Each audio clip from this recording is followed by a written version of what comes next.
Welcome to a very special edition of Best of 3. This is the Capcom Cup Special. We usually do the show on Tuesdays, but Capcom Cup is tomorrow. Couldn't resist the urge. As always, we have Michael Danke Schiller, Hamad Akbar. You might not know him, but we're going to learn a little bit more about him in a second. But say hi, and then we'll introduce Ray. How are you guys doing? Hamad, I'm glad to be here. Thank you so much, Efren. Okay, we're going to talk about Hamad more in a second, but we also have the weatherman, Radical Ray Chun. There he is. wait, cut back to Ray. I want to see. Does he have holes in his shirt? I told you. What did we tell you about the green, man? Christmas tree. No. No. All right, guys. So we're here. Oh, I'm sorry. And I can't forget the man with the facts, the stats, the schedules.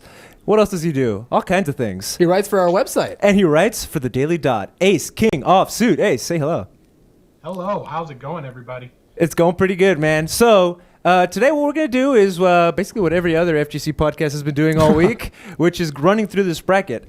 The difference here is that we want to hear what you guys have to say. There will be built-in call-in portions to the show. We're going to break the bracket. If you see there's 32 players, 16 matches in the first round, and there's the number. After the first 4 matchups, we're going to toss it to calls, and we want you to call in and give us your opinion. Scrubs, type in the chat. Real men and women, get on the phone. So, before we go into all that, there's actually been some news today from the PlayStation Sony experience, probably most notably of which is the announcement of a new character. Guys, what did you think? And I'll pull up the video. I thought F.A.N.G, I guess that's F.A.N.G. F.A.N.G is his name. F.A.N.G, is that how they're pronouncing it? It's definitely not F.A.N.G. It's F.A.N.G. Which stands for Flappy, Angry New Guy, by the way. He's one of the goofiest characters we've seen in Street Fighter in a while, but I think he looks really cool.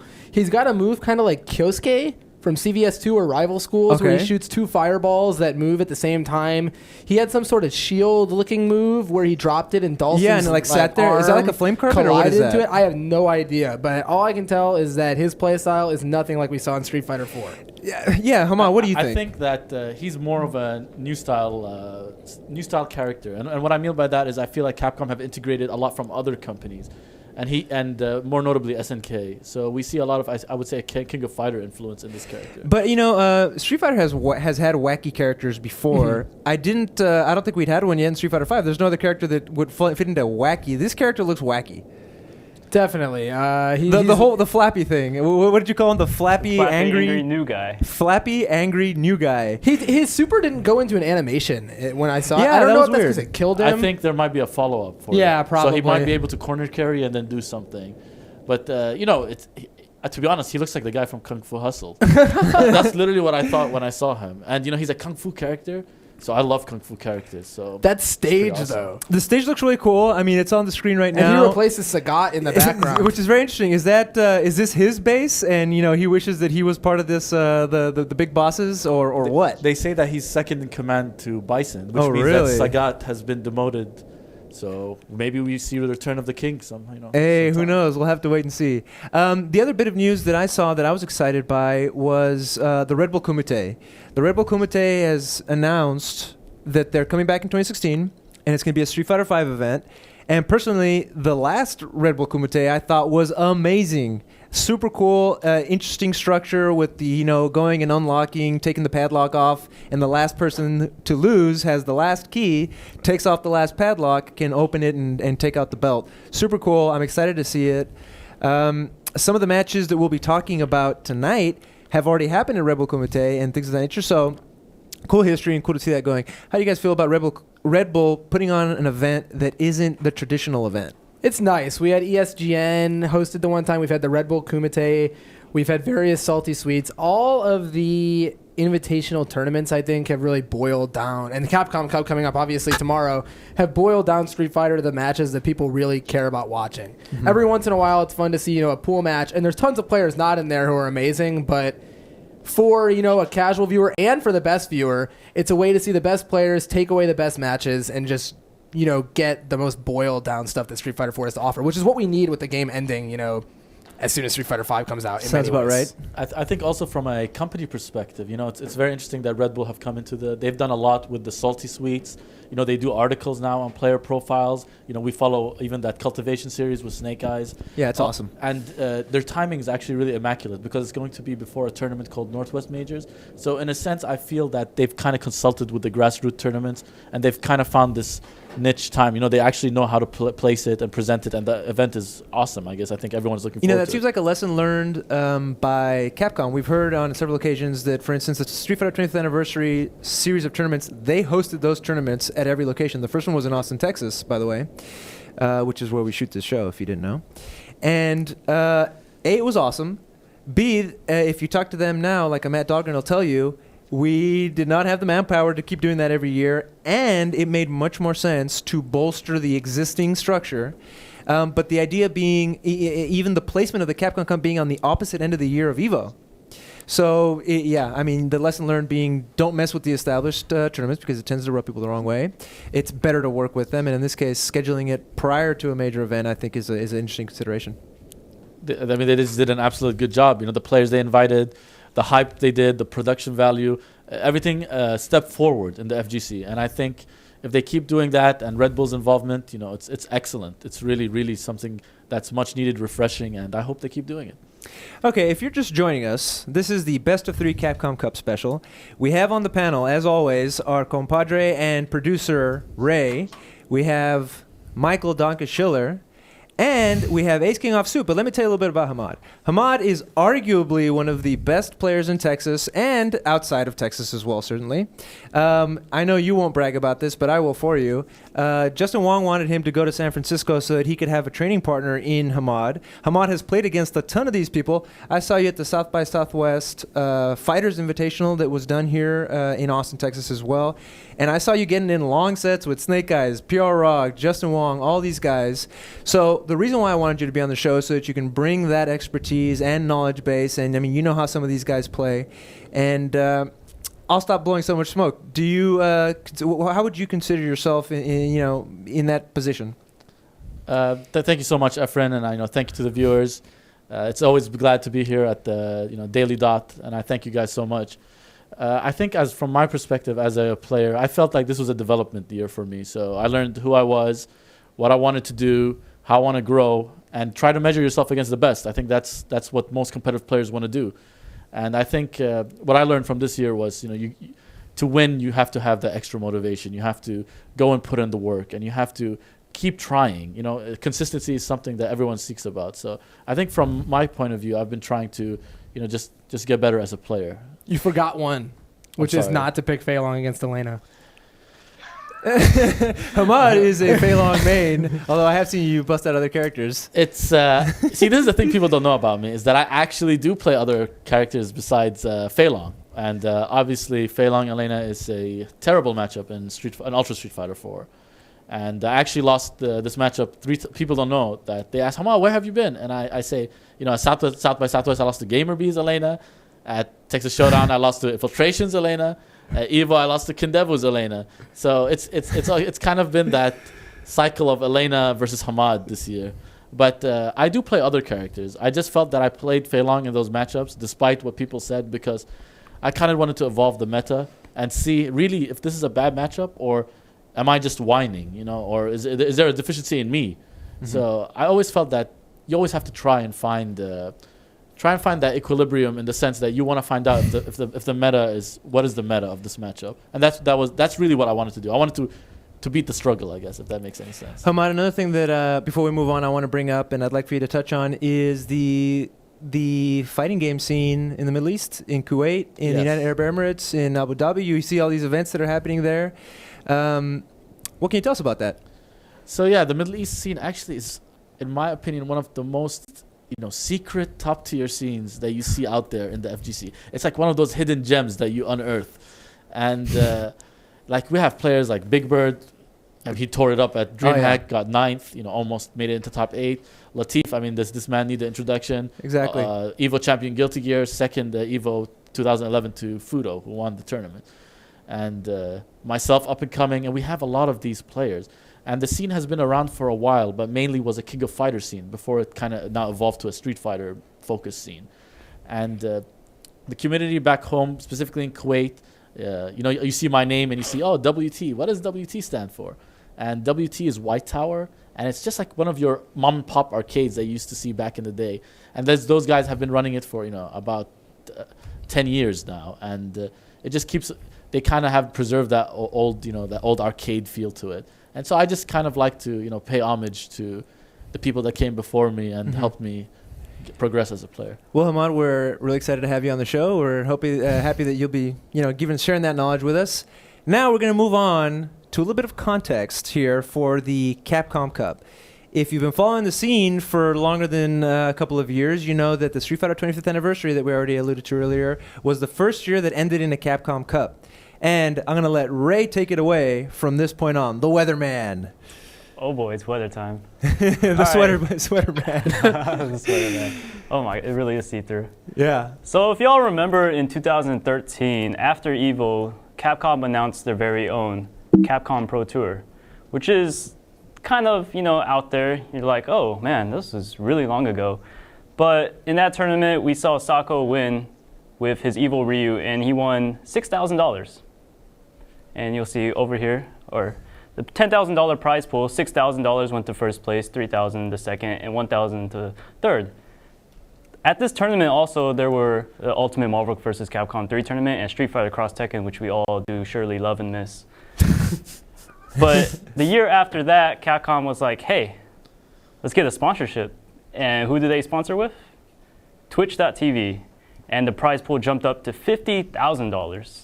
Now we have 2 stacks of cash. Yeah, we have 2 stacks. Let me step back in the middle. 2 stacks. Oh man, I would just love to have this. But in that one, we had $50,000 prize pool. It was a 16-man invitational, and first place won $30,000, second with $15,000, and third with $5,000. Take it one more step and look at where we are now. Man, it's raining money. Like I could just grab this right here. Like, oh. $250,000, and for all you math nerds out there, it's being multiplied by 5 each year. So next year, 100, 1 million. Over $1 million. Somebody do the math. A lot of money next year, man. 2.2 1. But we got 32 players, and I mean this is a lot of money on hand. First place gets $120,000. Ray, it wasn't always 32 players, right? Is 32 players new this year? Yeah, it was 16 the year before, and the year before that, I believe it was about 9, 12. I don't remember. But also at the 2013 one, there was Marvel, Cross Tekken, and Street Fighter, if I'm not mistaken. Yes. And that was the one where Infiltration won the car, won Cross Tekken, won like a boatload of money. Right. Which is pretty cool for him. Famously, Cross Tekken had online qualifiers, and all of them lost.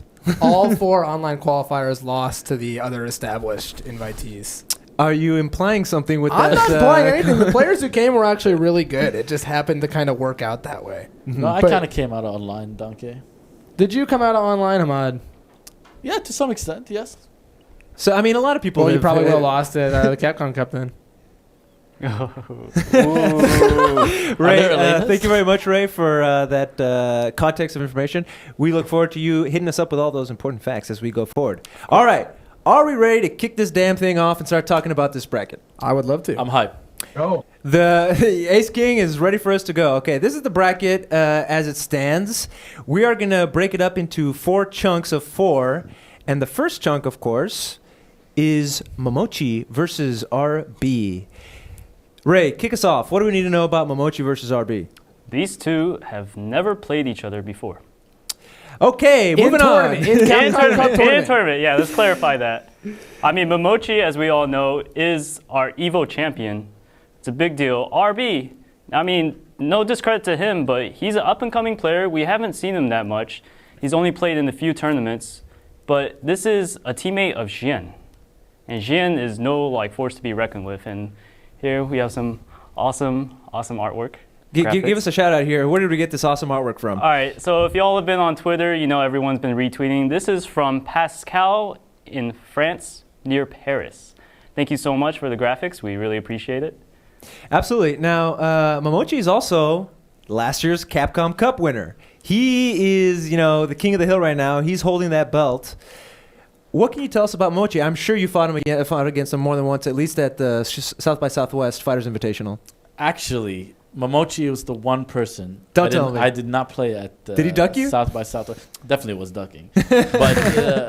But in reality, when you look at this matchup, if I'm going to go by the pick, and you look at it, it's basically Ken, and RB has a plethora of characters. So he has Rolento, Hugo, and Guy. But Mamochi lost to Alucard, the CEO, playing Hugo. And I am not sure he has a counterpick character for Hugo. And if RB goes Hugo, this might become way more interesting than people think it is. Do you think he'd stick with Ken, or do you think he might pick Evil Ryu? No, I think he will go to a pure zoner. Honestly, I think he might pick out Sagat. Oh, okay. But that's a stretch, But the thing is, Hugo is very powerful against Shotos, and Hugo actually is a good counterpick against Elena. So my kind of theory is what is he gonna play, because his characters don't really do well against Hugo. But of course, we're talking about Mamochi, right? But as I said, 2 out of 3 is the first round, so you have to keep that in mind. And RB might he could clutch it out. So do you think prediction-wise he will start with Hugo? Who RB? I think he's gonna call blind pick. Yeah, call blind pick for sure. And my first gut instinct is he's not going to go with Hugo. He's going to go with Rolento. Okay. Because Rolento does well versus Shotos as well. Right. But that's where it becomes interesting, right? So I think Mamochi's got it just based on name recognition alone. So are we going to hold up our paddles, or what? Are we guessing? All right. So this is what we're going to be doing, guys. After we talk a little bit about it, are we done talking about Mamochi versus RB? Is that all we got? I mean, we got to give Mamochi a little bit more credit. All right. Well, what do you got? I mean, let's look at it in this context. Can you stand in front of the Mamochi part so I can see Mamochi coming through your chest, so I know that Christmas you're Mamochi. Look at that. Oh man, get his nose in there. All right, Mamochi's played in 9 Capcom Pro Tour tournaments this year, and out of those 9, he gets first at EVO 2014, second at Stunfest, second at Final Round 18. Third at Canada Cup, and out of these, EVO definitely the biggest, but Canada Cup was full of a lot of killers. But what I want to look at is that at SCR and CEO, he got 13th and 17th respectively. Who did he lose to? Do you know? I would have to pull that up. And one of them was to Hugo. So he lost to Dominion at SCR, and then what was the other tournament you said? SCR and what? CEO. He lost to Alucard, and I believe it was another. I want to say Shanghai, but I'm not 100% sure. It may have been Shanghai. Ace, do you have any thoughts on Mamochi versus RB? I really think that Mamochi's look kind of shaky. Well, at least in terms of what we've come to expect from him towards the end of the year. He's sandbagging, man. It's all part of the mind game. He knows he's in there. He knows he has the best seat, and it's like, let's just coast. No, because there's a lot of money on the line, and that always throws that argument out the window. I don't know. I mean, honestly, I think when it comes to this and where he's been pointed to be, I think Mamochi's going to run away with it. I think you're going to see RB try to counterpick twice and lose both matches. Quick. Okay. Mamochi is player 1. RB is player 2. On the count of 3. Mamochi is player 1. Mamochi is player 1. We have a blue fireball here, a blue Hadouken, I should say, for player 1. And a red fireball for player 2. Thanks to our producer, Ray, for putting these together, by the way. He had a little arts and craft moment earlier today. So, on the count of 3, hold up who you think is going to win. Mamochi is number 1. RB is number 2. 1, 2, 3. Let's see what Ray's got. Ray, what do you got? Let's see. I'm standing on his side as well. Ace, what do you got? I got Mamochi. Yep. I think Mamochi takes it, guys. Clearly, Mamochi is going to take that. I just think that it's hard to expect him not to win given his success in these super major tournaments. But at the same time, I mean, it's just a match 1 versus 1. And as he said, RB has come prepared with counter picks that can potentially, counter his main. And where he said, you have to also remember at Milan tournament, RB qualified directly, and that was a super stack tournament. And he was 2-0 up on Fuudo before Fuudo made that miraculous comeback in that tournament. If you watch that match, it was something like out of heart. You could tell that his gameplay. But RB was playing so well. So is that an element of this guy's good, you just haven't seen him before? Or Definitely. nobody's Totally. seen him before, so his style I can don't want get to you say in that there? Mamochi is way better than RB. I don't know that at all. Honestly, I haven't seen enough of RB to totally judge that, and we haven't seen them play so far in a Capcom Pro Tour event. But RB is ridiculous. Of course he's ridiculous. He's been playing since vanilla, but people don't know about him. Actually, in Taiwan, I know this specifically because I've asked. He actually used to be Bruce all the time, Bruce being GamerBee. So GamerBee being your second to Mamochi at EVO 2015. Interesting. But he used to be his training partner, and they still are. And they're very good friends. And I know that his guy used to give his Adon a very hard time when they played. Always pick the 1 seed. Yeah, there you go. You can't. You can go wrong, but it's probably Watch your college basketball. All right, guys, we're gonna save the calls for after we get through 3 more matchups, but just to test it and make sure that it's working, we do actually have a call in the queue.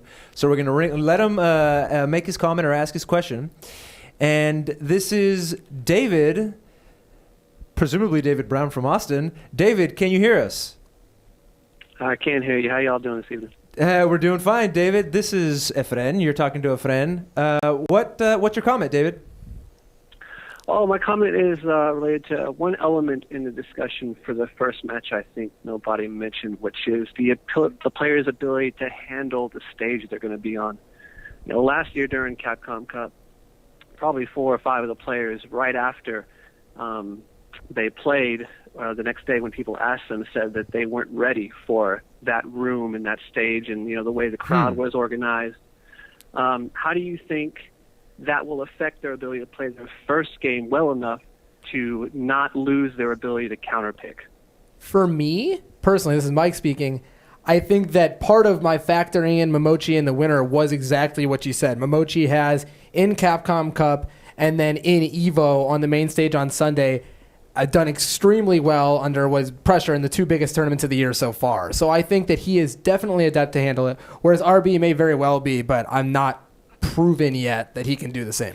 You guys have been on small stages, big stages. Is that a factor? Hey, David, this is Hamad. So in terms of the stage being a factor, it definitely is a factor.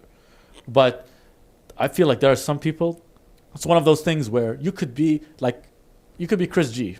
And I know that guy still kind of gets emotional and a bit, The butterflies? Yeah, the butterflies. Mm-hmm. And that guy wins almost every Marvel's vs. Capcom tournament. But it just comes down to the player and how he believes during that day. At South by Southwest, I'd never been on a stage that big in my life. At EVO, I've never been to EVO. I went on the main stage twice. So I feel like some people handle it, some people don't. But you have to come in with that mentality that I'm going to start first. And I also recommend another thing to those players is that they got to keep their hands warm. Do you think RB it's very can do cold. It? Oh, I definitely think RB can do it. Because the guy was at the Milan tournament and that was really stacked. And he almost won that tournament. Now, Hamad, that South by Southwest Invitational was unique in that it is similar to this PlayStation experience, that it's like at a trade show type of thing, like it's not at a tournament venue. There was a backstage, there's not literally, but like a velvet rope type of thing where VIPs and spectators, having gone to as many tournaments as you have, and then having participated at the South by Southwest Invitational, how big of a difference is it? The actual setting of it seems a little more lax. There was food for you guys back there. There was like setups to practice. Yes. So in the Invitational, you you get kind of pampered. Mm-hmm. So you're more comfortable because you're able to function in an element where people are catering to you. Whereas in Evo, it's like you're in the safari, man. You're in the jungle. That guy is a tiger. The next guy is Mufasa. You have to be careful. But when you're at the South by Southwest, when you're at an invitational and like you're a top dog, like you're coming in, dude, you qualified, you're a top 32 of the best player in the world. You deserve to be there. And if you better act like you deserve to be there. And if I see any one of those competitors have these jakey, jittery feelings, like you should have left that at home. You're going there to win $250,000. Act like it. Yeah. That's my thing. It's 125 actually for first. What were you going to say, Steve?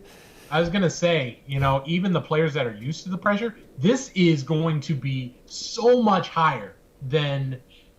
more high pressure, so much more attention than anything any of these guys have ever seen before. So even some of these players that have established themselves in pressure cooker situations, you might see them crack. Mamochi might crack in this situation. We just don't know. I'm going to say that's not likely, considering that he had the stick malfunction at Evo and still managed to not crack. But this is 5 times. This is for 5 times the money of Evo. How about NCR when he did like 5 uppercuts on Strider? That's not cracking? He did 5 uppercuts with no meter. Those were bad reads, man. He thought. So when Mamochi does it, it's a bad read, right? But if it was Dominion doing a flash kick, why would you do that? Dude, yeah. Dominion, scrub. But if it's Mamochi, nah, it's a read. See, they crack. David, are you still on the line? I am still on the line. David, do you have anything else before we let you go? Yeah, well, the question had 2 parts to it, really, and I think that people like Mamochi don't really crack, but say Mago gets up there, and he loses his first game, and he has to make a character. He decides to make a character change, and he's playing a guy counter picks all the time. The first person to lose their ability to counter pick is going to be at a severe disadvantage, and does the stage amplify that problem? Totally. It is terrifying. I can tell you as a fighting game player myself, it's really scary to make the choice to counter pick in a 2 out of 3. I don't think that's a factor.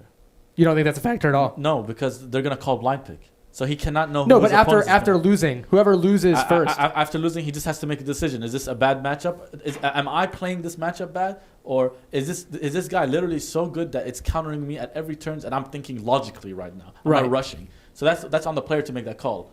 The fact of the matter is, and what I'll say, and I agree with Hamad in one instance, is the people who are coming today aren't picking their secondary character randomly because their first character didn't work. These people are flying out opponents to play them. They have practiced exactly which counter picks they may try. And at this point, I think the majority of players have a plan set up. If I lose any counter picks here, I'm going to pick this character no matter what. And if they don't have that plan, they should. Because if you're not sure of what you're doing before you go into this match, exactly depending on who they play, you should know every character they picked in the Capcom Pro Tour. The stats are out there. And be ready to have exactly what character you're going to pick based on what they do. And I think they do. Honestly, you would agree, right? No, I definitely agree. Yes. So I wanted to point out another thing. David, first of all, thank you very much for your call. We appreciate it. Please continue to watch. And if you come up with something else, try to get back in that queue. Thanks, David. And the only thing I'll add to that is that his question was totally legitimate. It's very scary to decide to, not pick your main. Mm-hmm. But the game has gotten to a point where people don't have as solid of mains anymore. You main 4 characters. You don't just main 1. It definitely was an excellent question. Yeah. The other thing I want to point out is that if you tweet with the hashtag BO and the number 3, not the Roman numeral, BO3, I'll be able to see here and then I'll pull it up for you guys. Okay, let's move on to that next matchup. Compadre, Weatherman, what do we got? We got the one and only amazing R Kappa Punku. That's right. The R Kappa tag stuck. They're sending Punku as well as Misay, but we'll talk about Misay later. Punku versus Itabashi Zangief. Guys, I'm going to let you take it. I guess I'll take it. I like this. I actually am very familiar with Punku. I've played him in a couple of money matches. And I've played Itabashi, obviously, at EVO. He beat me at EVO in winners finals of my pool. And actually, I was very surprised with Itabashi Zangief because people call him this crazy nutty player that just churns Ultra and does EX random green hands, But he is very calculated, very footsie-based player, very patient, actually. It's just that when he loses that patience, he doesn't have that super read that Snake Eyes, I call super read, when Snake Eyes gets that super read, he has that X factor. But when Itabashi does, he doesn't. He just gets very antsy and just starts going in with the invincible XYZ moves that Zangief have. But when you look at that matchup and you look at Punku playing Seth, that matchup is really hard for Zangief. I actually think that is his top 3 worst matchup. Oh, I mean, famously in vanilla, it was considered, one of the worst matchups in the history of the game. Obviously, it's changed with the lack of the stretchy hands. Why, at this point, does, Seth beat Zangief so bad? Seth beat Zangief so bad because there's actually something that people discovered as the game progressed. And it's when Seth puts Zangief in the corner, he can throw his Sonic Boom, which is his projectile. And Zangief's jump is so slow that he can anti-air by the time he jumps. So if he doesn't have any meter, he has no way to get around. And if he does lariat, he gets stretchy armed. So basically he gets trapped by a guy who just keeps throwing Sonic Boom and uppercuts him. And Seth can actually mix up Zangief on Wake Up, which is very abnormal for Zangief in Street Fighter 4. Gentlemen, do either of you have any stats for us? They haven't played each other on tour, but they have faced off against players who play each other's mains. Punku did a 1-5 with Hagajin, beat him 5-4. Back in Manila Cup, Itazan got a 2-0 win over Gonzalez. So they're both familiar with the matchup. Okay. Before we go to you, Ray, I just wanted to point out, don't listen to what I said about the hashtag earlier. It's not BO number 3, it's BO Roman numeral 3, because the hashtag BO3 is some Black Ops 3. There's a million lost tweets out there now. Thank you. So BOIII, and we'll be able to see it here. Sorry about that. Ray, do you have any stats for us or any info that you could add to this matchup? I mean, I just think this is going to be a great match because I got the chance to meet Punku. Oh, that's right. Person. You're in Korea. I got to see him play, and this is one crazy guy. Like, he's pressing buttons like crazy. He's screaming. But I feel like he has, like, the same thing as Itabashi does. They both have heart. Yeah. And I think that, Seth, Zangief, this is going to be, like, a crazy matchup where I'm not sure if I've ever seen Punku play really lame. I definitely agree because there's another Seth player. His name is Dashio. You might know him because he's actually going to be playing at Capcom Cup. And I've seen Dashio absolutely demolish Zangief. Like, that's not even an issue for him because he actually has a very fundamental, solid neutral game. Whereas I would say Punku has become more fundamental, but he's very zany and heart-driven. So in this instance, I feel that Dashio would have been a better pick for this matchup. But definitely Punku, he just has the statistical matchup. He has to kind of just calm himself down and realize, I see these guys chugging Red Bulls, and I get that might help you. It might give you an edge. But at some point, like if I drink too much coffee, you get jittery. Like, I've lost control of my hands. And Punku looks like the type of guy who might lose control of his own hands. My goodness. Is that even a thing? All those Red Bulls you see drinking, what if they were all empty? Oh, it's all for... no, because I've seen him do that thing. No, And if you watch his stream, if you donate like $10 or more, he will chug one on the spot. That's different. That was at EVO 2011, and that's at home. But the people... I'm not insinuating anything, but the people who have those cans up there... that I'm just saying that might not be some Red Bull inside. Okay, if it's like something else, that's different. But if it's like water or if it's empty, then that's some next level mind game right there. That might be. We ready to vote? Player 1 is Punku. Player 2 is Itabashi Zangief. 3, 2, 1. Oh my goodness. Dang. The matchup's bad, as you said. I wanted to hear exactly what you thought about it, but I already knew, that like on paper, Horrible. Seth beats Zangief pretty bad. The corner game is miserable, and Zangief cannot walk down Seth at all. Meaty tendon engine. Game over. Zangief's strategy is to bulldog you, and Seth's fireball is just good enough where that's not really a possibility. It doesn't matter if you're a bulldog if the other one is a freaking killer whale, dude. I agree. Yeah, I mean it's a tough matchup. We got a couple of ones here in the chat from Godfist, from Your Freedom, and Ian Barker, who's the one screening calls, by the way. Be nice to him when you call in. Ian is doing us the favor of screening those calls. So again, BOIII, if you want to see your tweet on the stream, call in the number. The number will be popping up here soon.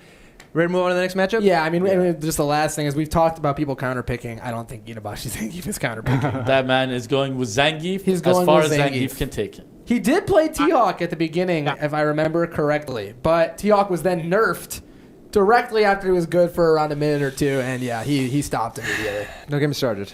Ace, you were going to say something about that? I was just gonna say he's with Zangief ride or die.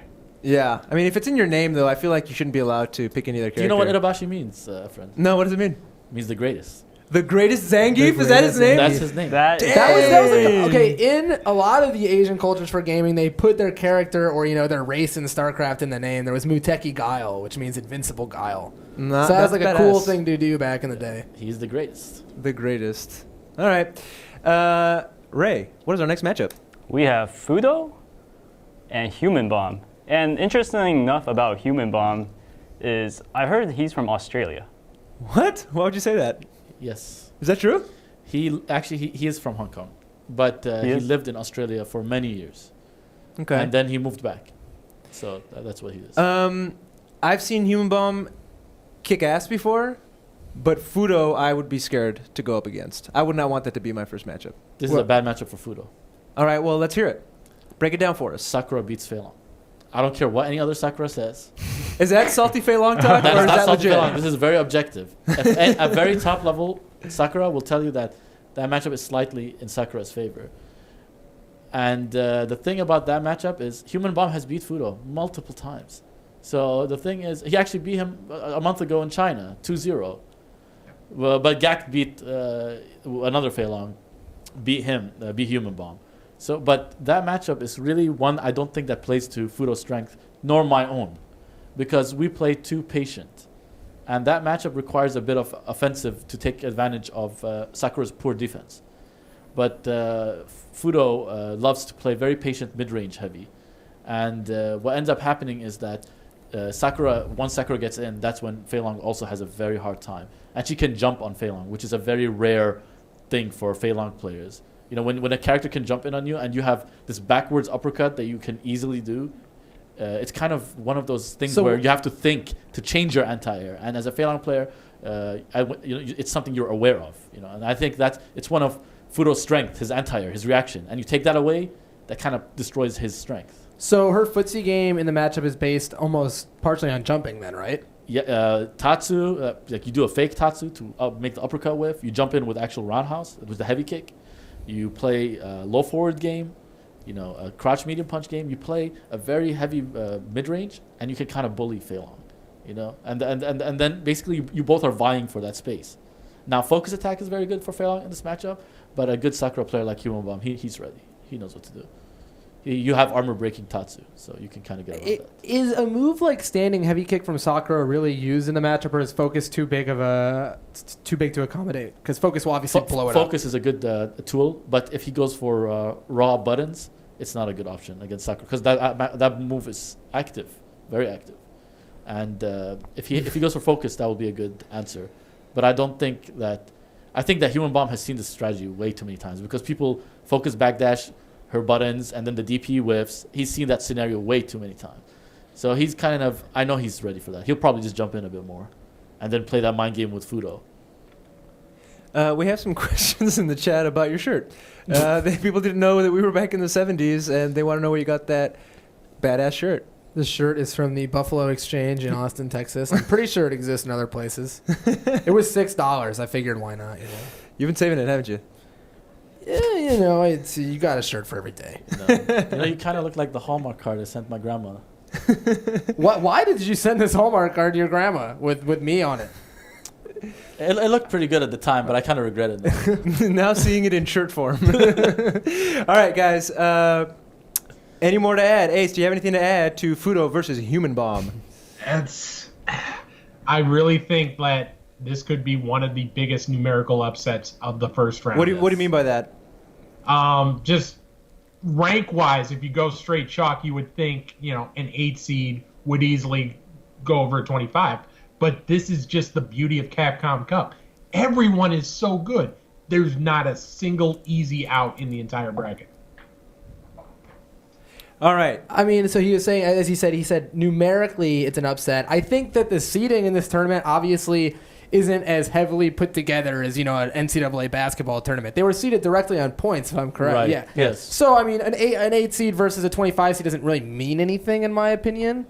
I guess what Ace is trying to say is that you wouldn't expect an EVO champion to lose first round. Totally, and I totally agree with you. Yeah. Yeah. So, but as Ace said, this is one of those. This is the red flag. This is the one where you say, man, could Fuudo go 0-2 in this tournament? And this is one of those matches, in my opinion.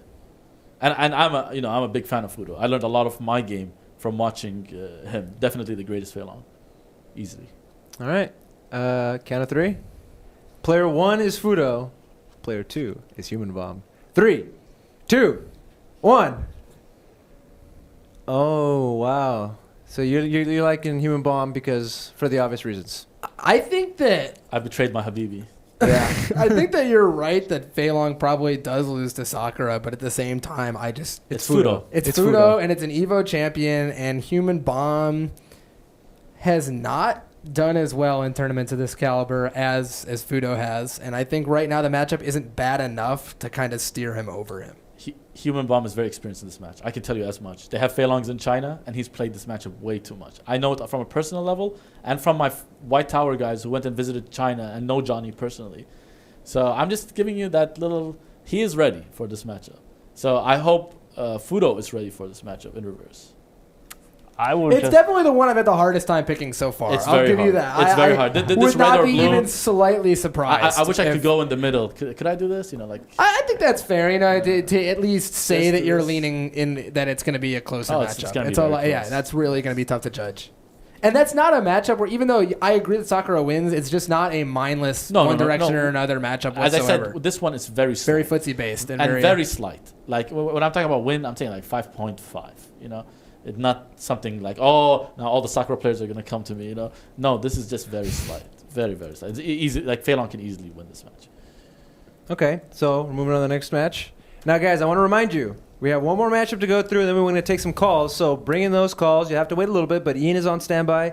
He'll take your call, and then we'll bring it on live. Okay, the next matchup is... Ray, give it to us. All right, we have Mad Cat's own Mago versus Dark Jiewa. Okay, what can you tell us about these guys? I can tell you that Mago qualified through Hype Spotting 4, which was a pretty big tournament out in Europe. And that Dark Jiewa is still kind of under the radar just a bit compared to most players in this tournament. Compared to other players in the tournament, I used to watch in 2009 when I was first getting into the competitive side of it. I discovered Shinakuma's YouTube channel that had just plastered with constant replays all day. And one of the guys that I would see is Dark Jiewa and Ken player. Am I correct? I'm not messing that up, right? No. And I used to think it was badass. I was like, holy shit, I didn't know that this character could do this in this game. But what do you guys think? Starting off, we've seen Mago make the switch in Ultra to Yang. Very good switch. Very good switch. Why is that a good switch? Player's opinion. Why? Because, no, don't get me wrong. Fei Long is, in my opinion, still a top 15 character. Mm-hmm. He's easily top 15. But he gets in a... And I say top 15 in the sense that of overall his tool set. So if you play a long set with Fei Long, he's great. But you put him in a 2 out of 3 against a lot of characters that counterpick him in this game, it's kind of like iffy. Whereas when you play Yang, it suits... We're going back to Mago. It suits Mago's strength. Mago really wasn't that... He's patient, but Mago has that bit of aggression where he likes to overpower his opponents. He's always had that. If you watch him in CVS, roll cancel hands with Honda, invincible. That's Mago. He loves that stuff. He loves the cheap stuff, the stuff that makes you cringe. You're like, really? You're going to do 4 command grabs on Strider and he has an ultra and full bar? That's Mago. So when you look at it, you look at Mago and you see Yang, you're like, Rekka, safe Rekka, nasty fastest setups, walk speed in the game fastest walk speed in the game. You're like, this is a Mago character. This was made for you. And I actually heard that, in Topanga, they do these coaching sessions. Mm-hmm. And actually the girl he was coaching recommended to Mago to pick up Yang because she was playing Yang. So I heard that that's how he played Yang, which is a very, very interesting story. Why is it interesting? Because a woman would be the one to tell him? No. It was interesting for the fact that you wouldn't expect the student to tell the master. Oh, okay. The student told the master, this is your character. And then the master changed his ways. Yeah. But I guess for Mago, he was a Sagat player in vanilla. And so he's used to doing these things. You mentioned that Mago likes to do the cheap stuff. Yes. When we're looking at the landscape of these 32 players, you have guys like Bonchan that have been described on this show as honest players. He's in the Capcom Cup. Then you're talking about a guy like Mago who does the cheap stuff. He's in the Capcom Cup. Yes. Who do you think has an advantage? And this is just on styles of play. I'm not talking about guys like Bonchan who has one character versus guys like Infiltration that have more characters. Yes. Specifically based on honest versus gimmicky cheap stuff, if you will. If you think Street Fighter, and what I mean by that is fundamental level. If you think Street Fighter is going to win this tournament, then you're like in La La Land or something. Because Vortex is going to win this tournament.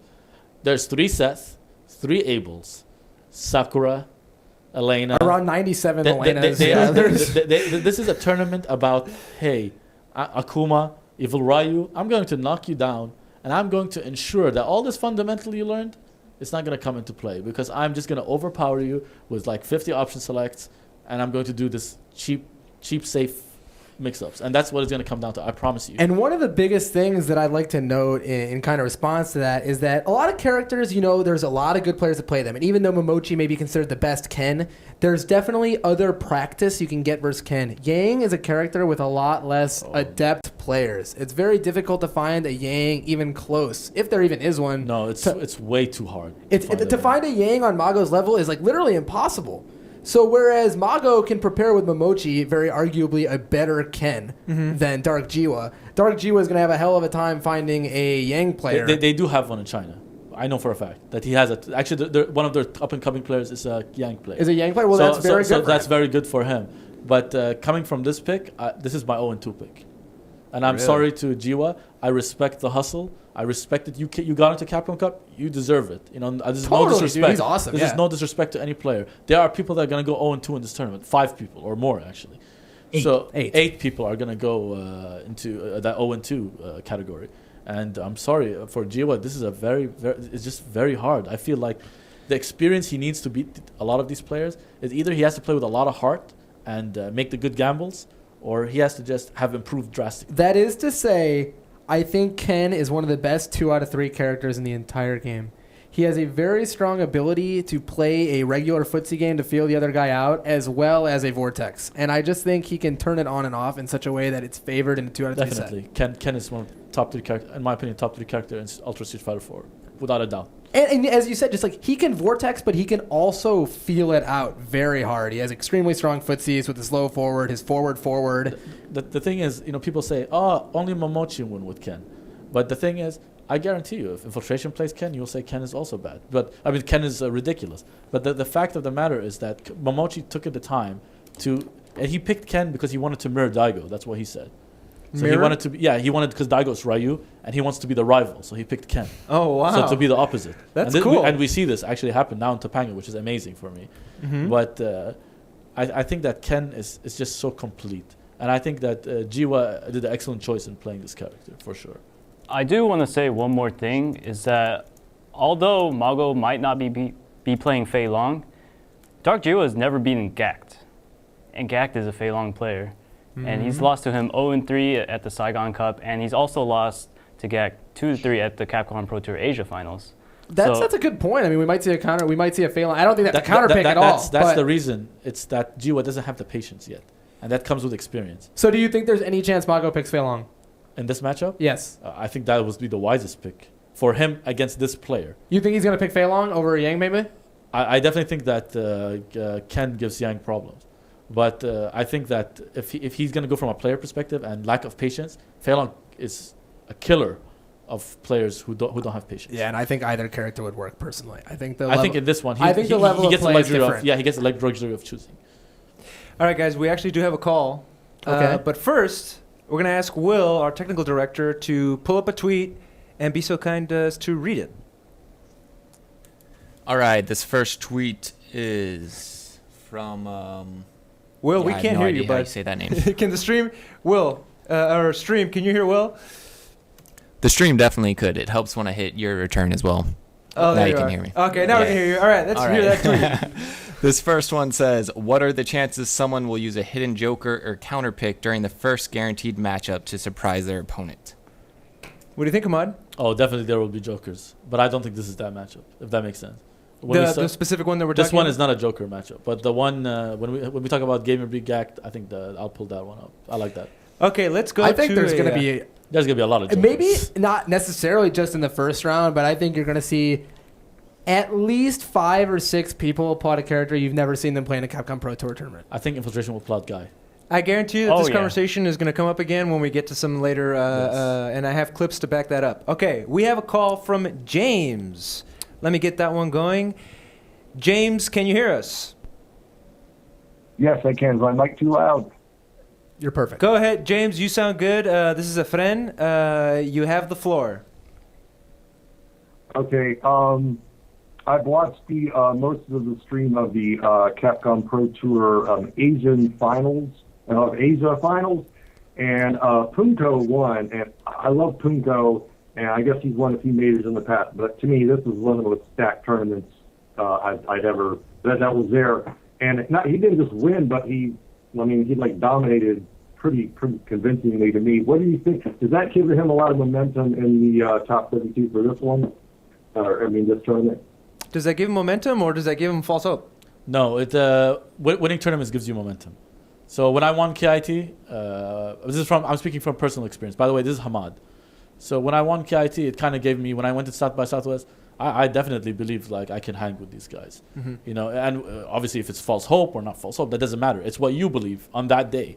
This tournament is going to be won not by the best player. It's going to be by the best player on that day. That you only have to be the best player on Sunday to win this tournament.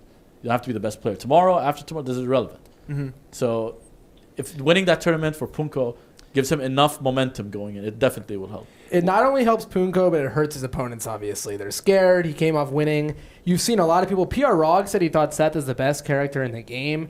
You've seen people's opinions on this character change drastically as a result of Dashio's recent results, as a result of Punku winning the Asia Finals. So I think that all momentum is definitely on his side. People are scared of Seth. People are scared of Punku. Punku's feeling hot. I think that he is definitely a pick that, a month ago, people would have been like, Punku, he'll do all right, but and he's an amazing player, but he's probably not going to win the Capcom Cup. To now, he wants churning the butter. People are going to have him in their finals. For sure. Churning the butter. That's the name of that tournament, right? That just went down. Yeah, that was on Thursday. It was on Thursday. I heard that Justin Wong went, watched everybody else, and then left. Dang. I mean, who won that? Was it Punku? Punku won that tournament. Won. Wait, before we go any further, James, did you have any? Did we answer your question? Or did you have any other follow-ups to that? What do you think? I mean, it's Punku versus Misay. Who do you think will take that? I'm sorry, is it not Punku versus Itabashi Zangief? My bad. Yeah. I don't know. I don't know a whole lot of matchup specifics. I guess the only other question that came up was, say he gets further in the tournament, is there a certain player and character combination that would just be really hard for him to overcome a very major disadvantage in a matchup? I'm just wondering. Human bomb. Okay. Well, James, thank you very much for your call, man. Yeah. We appreciate it. Human bomb Sakura, you think that's a real problem for him? Oh, yes. Sakura bodies some Seth. Ganon, the Kuwait player at the Kuwait tournament, beat Dashio. Dashio did not make it top 32. Is this a result of Seth's hurt box? It's a result of unblockables on Seth. Yes, that's what I figured. And if he knocks him down, and one mistake, Seth loses. Also. Guys, we got another call. This one is from Brian. Oh, okay. Brian, according to Ian's notes, says Brian is certain that it's going to be a Chun-Li versus Cammy in the final. Brian, can you hear us? Hello. Yeah. This is a question. I actually have a very honest question here. Uh-huh. Am I live right now? Yes, you are. You are live. This is Efren. Who am I talking with? This is Efren. Oh, Efren. Okay, so, all right. So I run polls on how Cammy and Chun-Li are going to... I run polls on this, right? So let's talk about dildos and vibrators. What? Okay, so we've got a joke caller in here. Very funny. The first part was Chun-Li versus Cammy in the grand finals. Potentially a Chun. There's Valmaster, but a Cammy, not going to happen. Unless K-Brad kind of qualifies somehow. There's no last chance qualifier. I love you, K-Brad. Brian, thank you very much. We don't have any last thoughts on chance. dildos or vibrators, but thank you for your call. Gentlemen, that was kind of a joke call, right? So let's move on. I mean, I think via the conversation, we all pretty much agree that the winner of the last match was going to be Mago over Jiewa. But did we vote? We did not vote. We're gonna vote. Let's 1, vote. 2. Mago's player 1. Yes. Mago's player 1. 3. Ray. All right. I was making sure, Ray. You know, you kind of had the wrong side there. The wrong side. I had to give you the look. This is, in my opinion, going to be probably one of the most heavily favored voting-wise. I think most people are going to take Mago to win that. All right, guys. Let's move on to the second chunk of 4. Yes. We're only a quarter of the way through this thing. So, why don't you tell us what's next? All right. Well, if you've been keeping up with us, we've interviewed both of these players, Razor Xian and Valmaster. Team YP. Team Valmaster. YP. Censored YP. We'll talk about that in a second here. Before we get into it, let me play some clips here. First, we're going to hear from Xian. We asked him, your first match is against Valmaster. How do you feel? And then we'll hear when we asked Valmaster the same thing. Your first match is against Xian. So let's hear Xian first. I'm a little bit worried about Valmaster this time because I beaten him the last 2 times we met in a few tournaments, Capcom Cup last year and Red Bull Kumite, and we played some casuals at Evo as well. Every time I play him, he gets better and better at the matchup against Poison. So I may actually have a surprise for him if things goes wrong.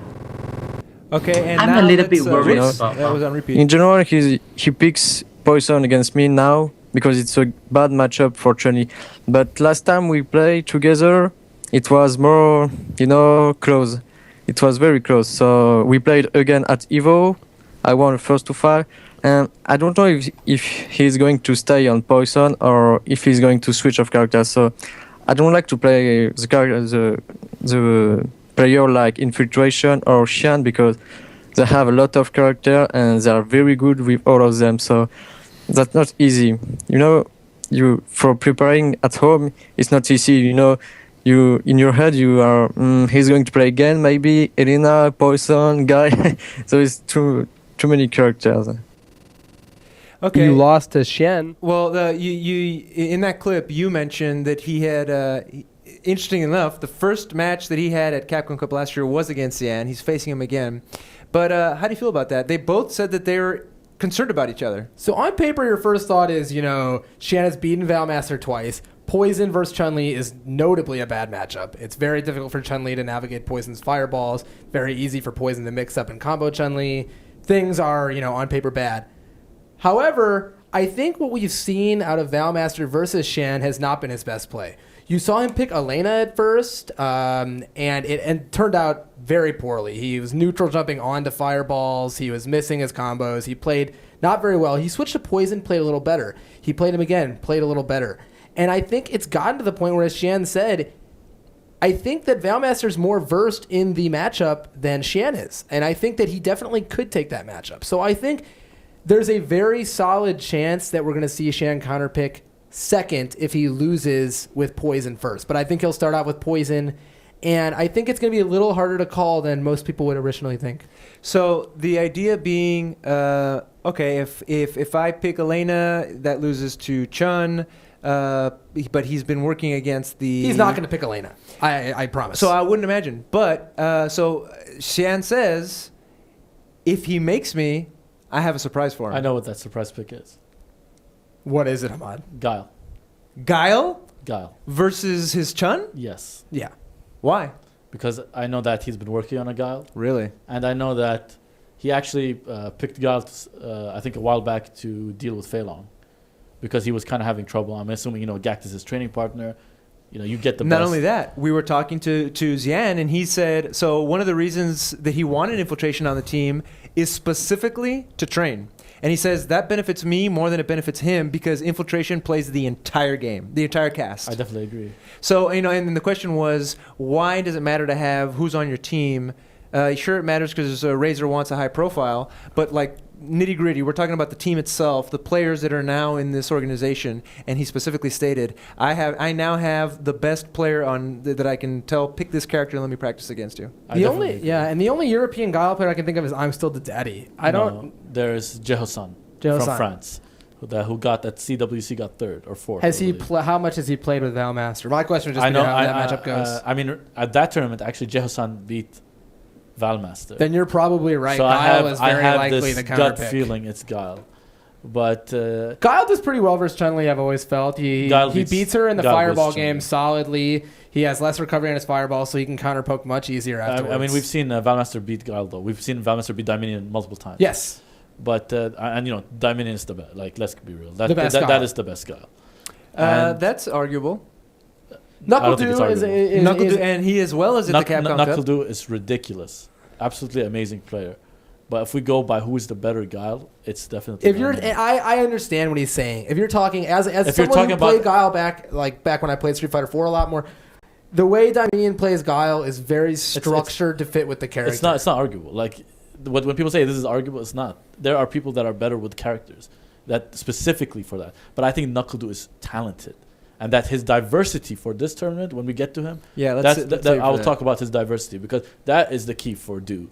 You know, Ace, do you have any stats on these guys or anything you want to share about particular Xian and Valmaster? I mean, Xian is just playing out of his mind right now. Yeah. Valmaster's great, but I just really have a hard time seeing him derailing the Xian train. What about you, Ray? You got anything for us? What do you think? I mean, Valmaster's got to be trying to cook something up. I want to see him pick somebody else, but I just feel like he doesn't have that much practice there. He doesn't play against that many people. So it's on our really show, hard to say. he basically said that it's too hard for him to practice a counter pick. Mm-hmm.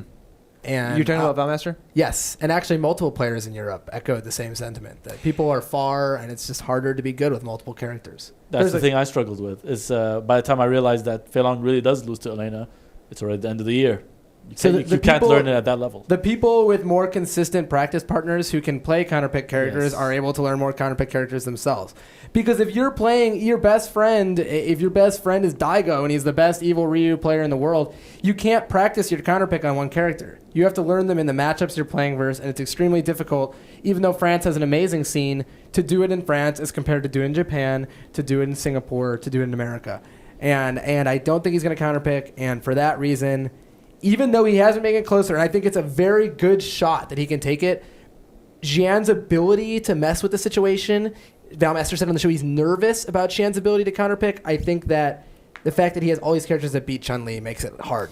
On the count of three, player one is Xian, player two is Valmaster. Before that, we just have to say one more thing about Xian. Lay it on. He's the only player to win 3 premier events. Yeah. And I mean, that's as a well really as a hard thing to event, do. Right? I mean, he's definitely one of like the top 3 or 4 favorites to win the entire tournament, and there's no question about that. Ace, you agree with that? Easily.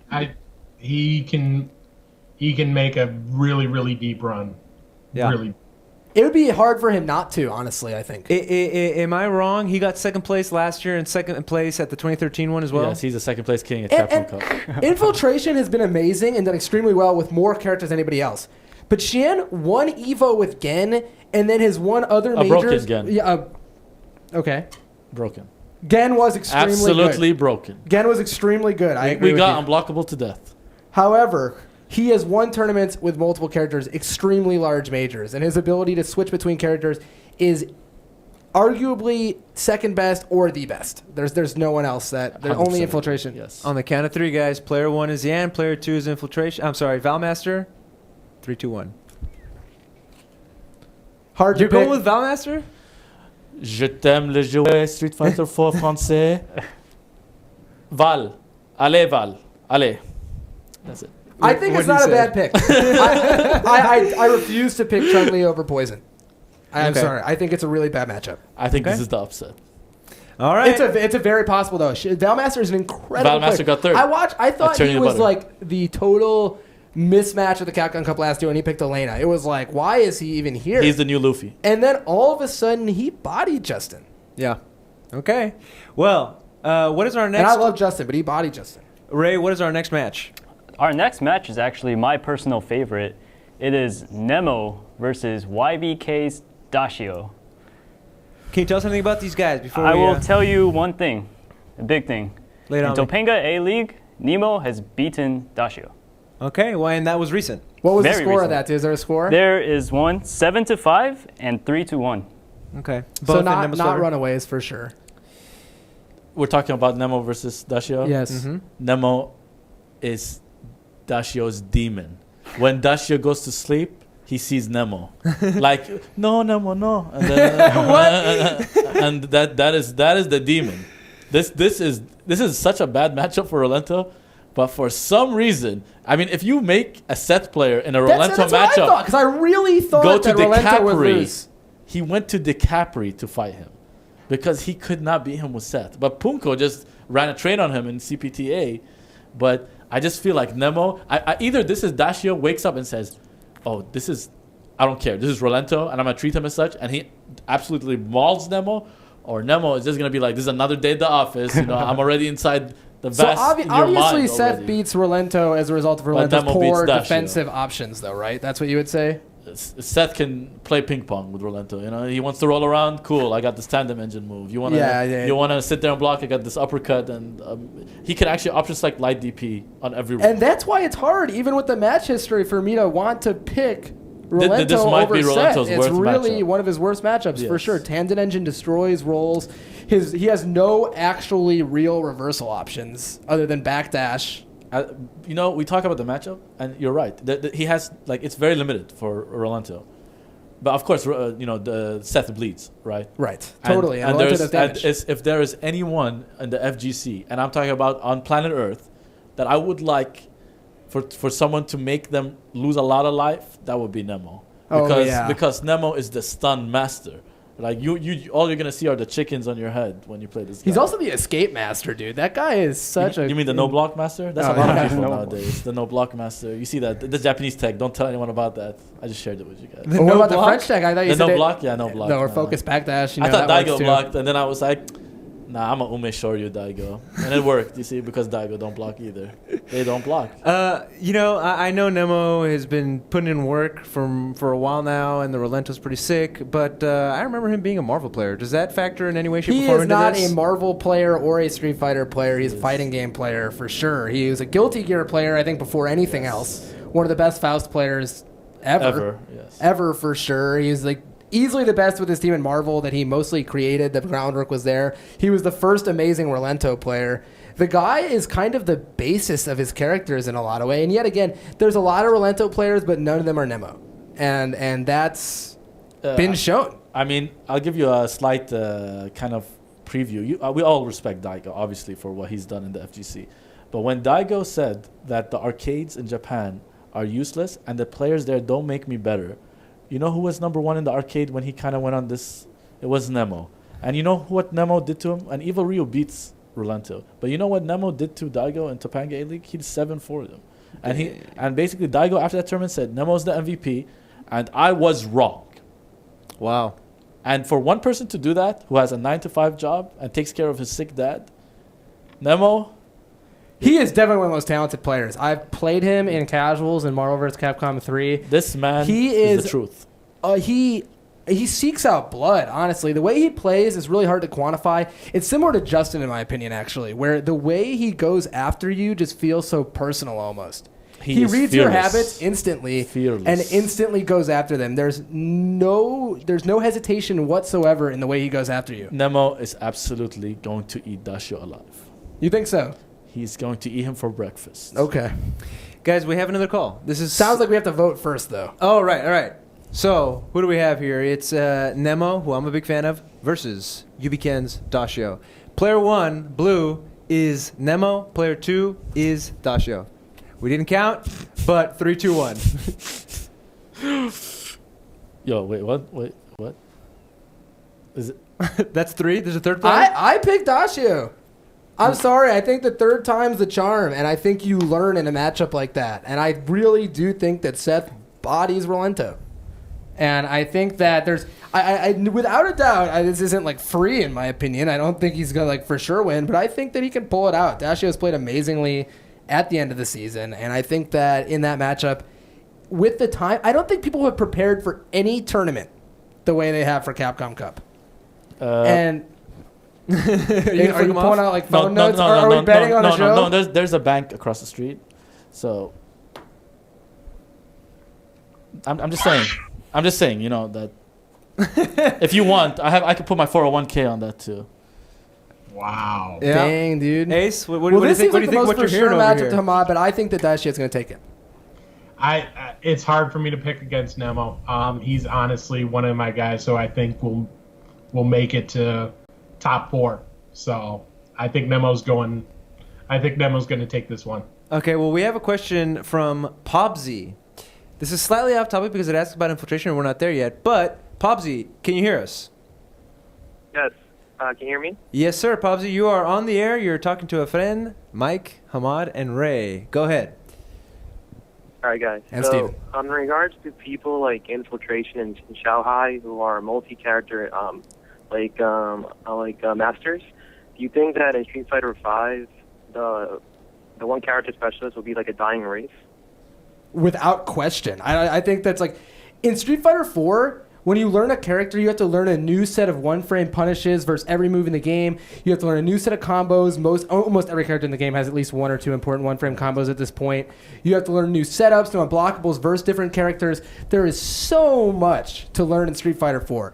In Street Fighter 5, you have a massive buffer window. Hitboxes have generally been normalized to an extent. Rules are more in place. Things crush lows or they crush highs. Everything in the game is set up so that it's a lot easier to learn a new character. And I think for that reason, people aren't going to be scared. A lot of the reason why people stick with their main in Street Fighter 4 is because they're afraid they're going to miss a punish. They're afraid they're going to miss a combo. In Street Fighter 5, there's really no excuse for that right now. And even though there's a lot of hard stuff to do in Street Fighter 5, I think it's a total stereotype that is wrong, that there's nothing hard to do in the game. I think the ease of picking up a new character will lead people to, yes, more so learn a variety, and I think you'll see less, single character players. Pobsy, do you prefer to see characters have a stable of characters, or do you like guys like Snake Eyes that are specialists? Well, I'm all about securing the W and pretty much, not having a bad matchup because, I don't even do my homework, so I'm all in, Pobsy, I'm going to hang up the call, but thank you very much. Can I jump in real quick? Let's hear Ace. What you got, Steven? I think what's going to contribute to that as well is the delivery method for the characters this time around. You're going to see, because they're doing additional characters one at a time, slower instead of all at once in an update pack. I think that's going to make it easier for people to pick up a character, learn them, figure it out along with everybody else, pick up a next one, keep what they like, toss out what they don't. 16 matchups instead of 45 is obviously a big point, or whatever, 50. I love this topic of counter picks and securing the W, because I used to have this idea that the fans always wanted you to be, play to the best of your ability and maximize the character. And what I've learned, as Pobsy mentioned, is they just want you to secure the W. And I learned that personally as a player because, I stuck through all those, don't say the E word, by the way. But don't trigger them. But I stuck through all that and all that hardship. And then I realized, tournament, just win. There's no other job you have. Just win. You gotta pick up all the other characters. You gotta scum them out 7-3. And I mean, that's not even scummy, but I mean, that's just you doing your job, right? You gotta do that. Go do it. Because the W is what takes you farther in the tournament. So then what happened at Absolute Battle? What happened in Absolute Battle? I was trying multiple characters. Since it was not a Capcom CPT event, I just wanted to try and expand all the characters I played. It's crazy. The CPT, you hear a lot of people say stuff like that. If it's not the CPT, it's just not as big of a deal anymore. Is it not as big as a deal, or is it an opportunity to try out, like you just said, try out new characters? It's definitely, I feel like if you go to an event, like obviously any season after CPT, right? But if you go to an event like that, I actually do think that it's a very good idea to try out your other characters. Because I don't have jitters in tournaments, right? But I definitely was not optimal, I dropped combos. I got punished by ultras for dropping combos and things in a very pressure situation. And my neutral was not optimal in a lot of situations. And you come to realize that, this was not a good plan for 2 out of 3. And I think that if you try them out at these tournaments, you will become better at doing that. And it will in turn translate to you developing a different skill set than versus you trying to fight the hard matchups. But as I said, the tournament, that's the format of the tournament, so you fight the format. If you go take an SAT, the only point is to take the SAT. You don't have to be a nuclear physicist. You just go and beat the test. And that's what tournaments are. You beat the tournament. and you do whatever you have to. Yeah, I mean, as he said, as Hamad said, the mentality is there. As Steven said, the game makes it easier. I think everything leads to people picking more characters. Definitely, easily. Okay, what is our next match? All right, our fallen hero, GamerBee, versus the guy that I think a lot of people should look at more, and he should definitely go out and play more tournaments. Razor's Gackt. And GamerBee, you know, he is the runner-up guy, second at EVO. And if I remember correctly, last year at Capcom Cup 2014, he missed it by 1 game. Wow. I love GamerBee. Like, his play, Everyone does, watching him play, but him as a person. I mean, I was right there at EVO. Fortunate enough to be one of those guys right at the stage. I was shooting video, and I was, like, zooming in and, like, holding my shot on their faces and expressions. And I swear, you know, as somebody who shoots video, like, you make that connection because you're just staring right at their face, right? Aside from that, they put the SRK people put out the video, the moments, and that shot of his wife coming and running and the crying and the hug. Oh man, part of that, you know, again, there's the way they play, the way they carry themselves in the game, and the way they are out of the game. That in my opinion, as far as fans and viewers go, plays a big role. And GamerBee is one of those guys up there that really, I just fucking love that guy. But we're not here to talk about whether we like him or not. We're here to talk about whether they're going to win or not. This is... I think it's hard. Gackt, it's hard. Gackt, please have a character. Because you are not going to win Elena F.A.N.G. You're not. You're just going to not win it. I agree with that. I'm sorry. I tried, man. I tried. I lost 3 Elenas.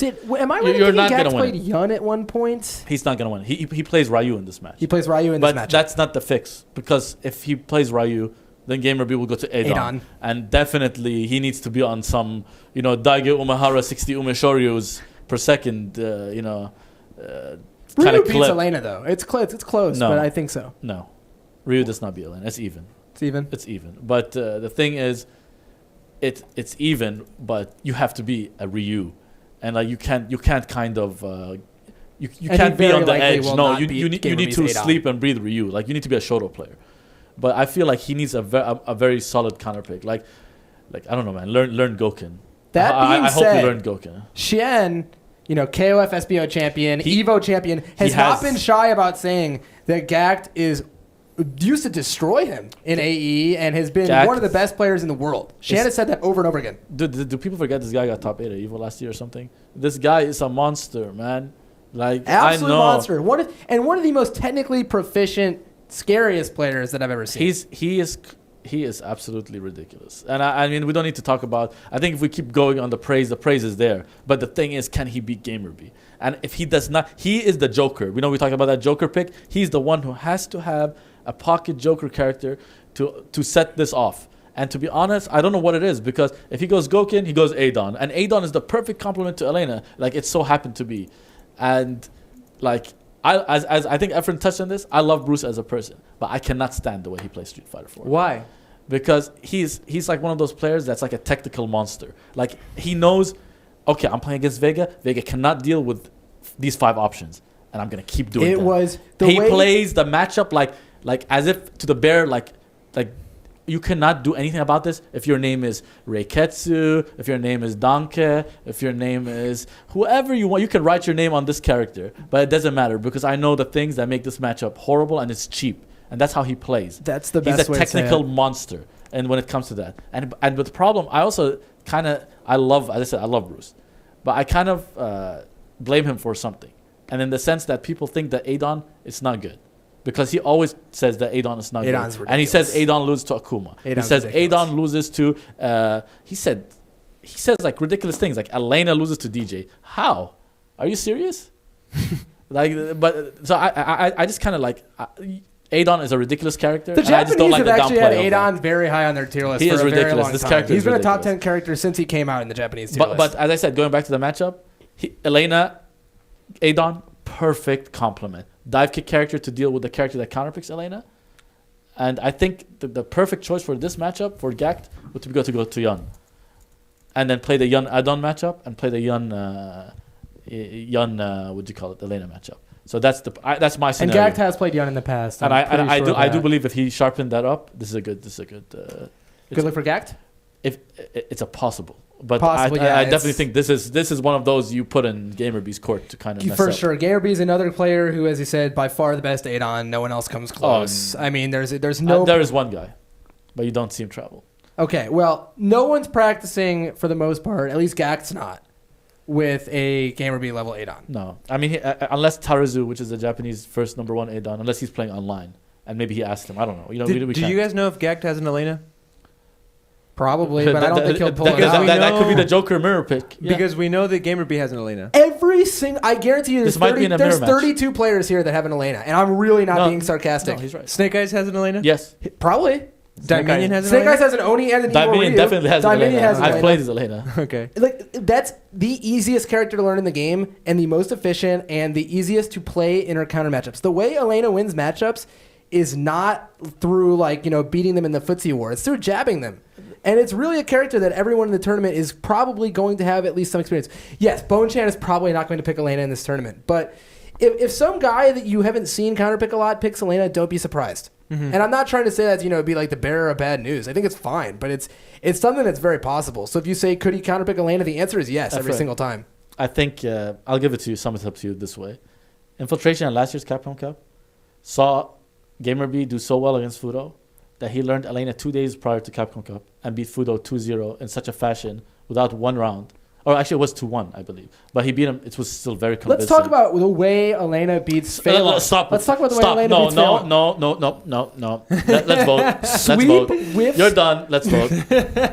Anyway, the fact of the matter is that, yes, the ball is definitely in Gackt's court to come up with counterpick matchups. Okay. Because F.A.N.G. loses bad. On the count of 3, GamerBee is player 1. Gackt is player 2. 3, 2, 1. What'd you get, Steve? Yep. That's a unanimous. Yes. But Gackt is the best player that I think I've chosen to lose, in my opinion. I think so far, of all the players I've said will lose, Gackt is the scariest. I have Mamochi losing. You have Mamochi losing. I don't. I don't know. I have a lot of people losing. This is too hard. Okay, we're moving on to our next match. And yeah, the last thing I'd like to say on that is just the way that he brought it up, and I want to talk about it a little bit. Yeah. The way GamerBee beats people is disgusting. It really is. Oh my goodness. I wouldn't say that. In a good way. I Yes. mean in like people said that Chun-Li destroyed Elena, and it was hard to say that afterwards because his strategy was literally focus backdash until the game's over. You know? No one else plays You know who like told that. him to do that?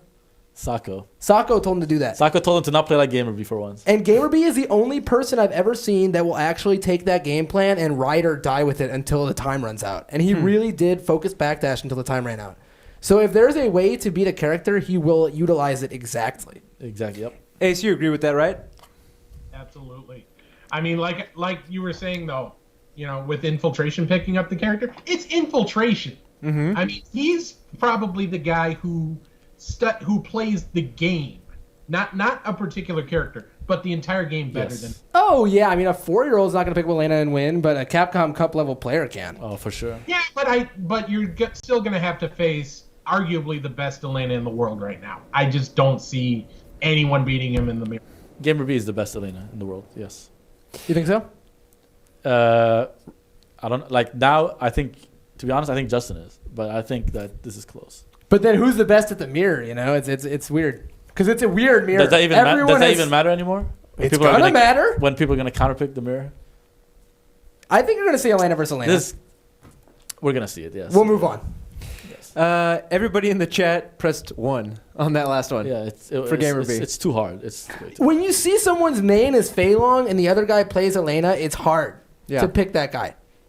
That I mean, literally, I don't know how he I didn't want to almost talk beat about it, but if Elena does sweep and F.A.N.G. reversal Rekkas, it goes over her.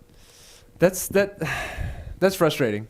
A lot of things are frustrating. The fact that you cannot use special moves, the fact that you cannot use buttons, the fact that you cannot jump, the fact that you cannot do block strings, the fact that you cannot do setup, the fact that you cannot play Street Fighter. Against Elena. The fact that you just might as well just shut off the Xbox or the PS4 in this hey, case. PS4 exclusive, buddy. Oh, yeah, the Definitive Edition. I forgot about that one. All right, we're going to go to our next match. Ray, if you would. All right. Well, let's take a step away from Elena's and let's talk about Snake Eyes from Red Bull, and Kioma from Brazil. What can you tell us about these guys? First of all, their characters, of course, if you don't already know. Everybody knows Snake Eyes is Zangief, but Kioma. Kioma, I mean, he came out of nowhere in Brazil. All right, well, we'll take it from there. Kioma is an Able player, am I correct? I know him actually. I used to watch his streams a lot, so I've known him for a while now, and I talk to him regularly. You know, he knows me. Mm-hmm. Kioma Pacheco comes from Brazil. I think he's from Rio, if I'm not mistaken, or Sao Paulo.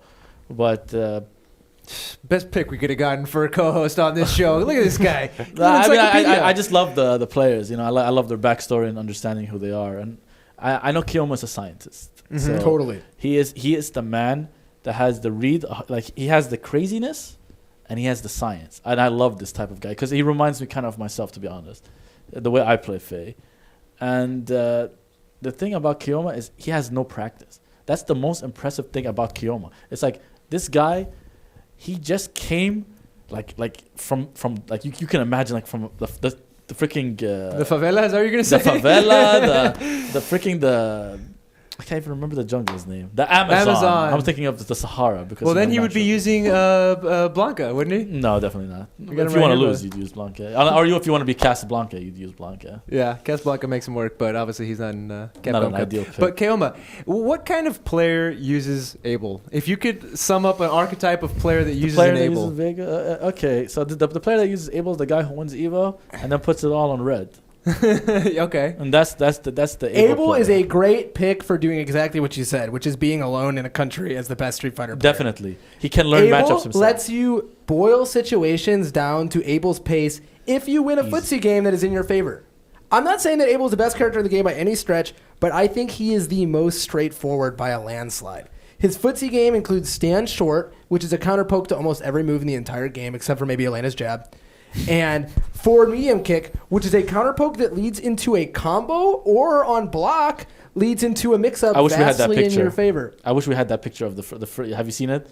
Where he does step kick, and it's like the frame data comes around him, and it's all red. I don't even think step kick should be in the red game. Is pretty good. Like when you play a fighting game and you try, like they say, oh, go and see the hit box. And that means the box where the move will hit, actually, not the way it looks on one. Yeah, and when you see a lot of red in there, and like there's no green, which means you can get hit. Yeah, that's usually good, especially when your foot is glowing red. Like I think that's the only move in the game where if you took something. a step kick away from Able, he would be garbage. He would not be a character in the game. There's no other character in the game like that, in my opinion, where a single move literally turns them into what they are. And the thing is, he boils down, like you said, situations to, like he makes, neutral game. Like imagine this cloud, and it's called the neutral game.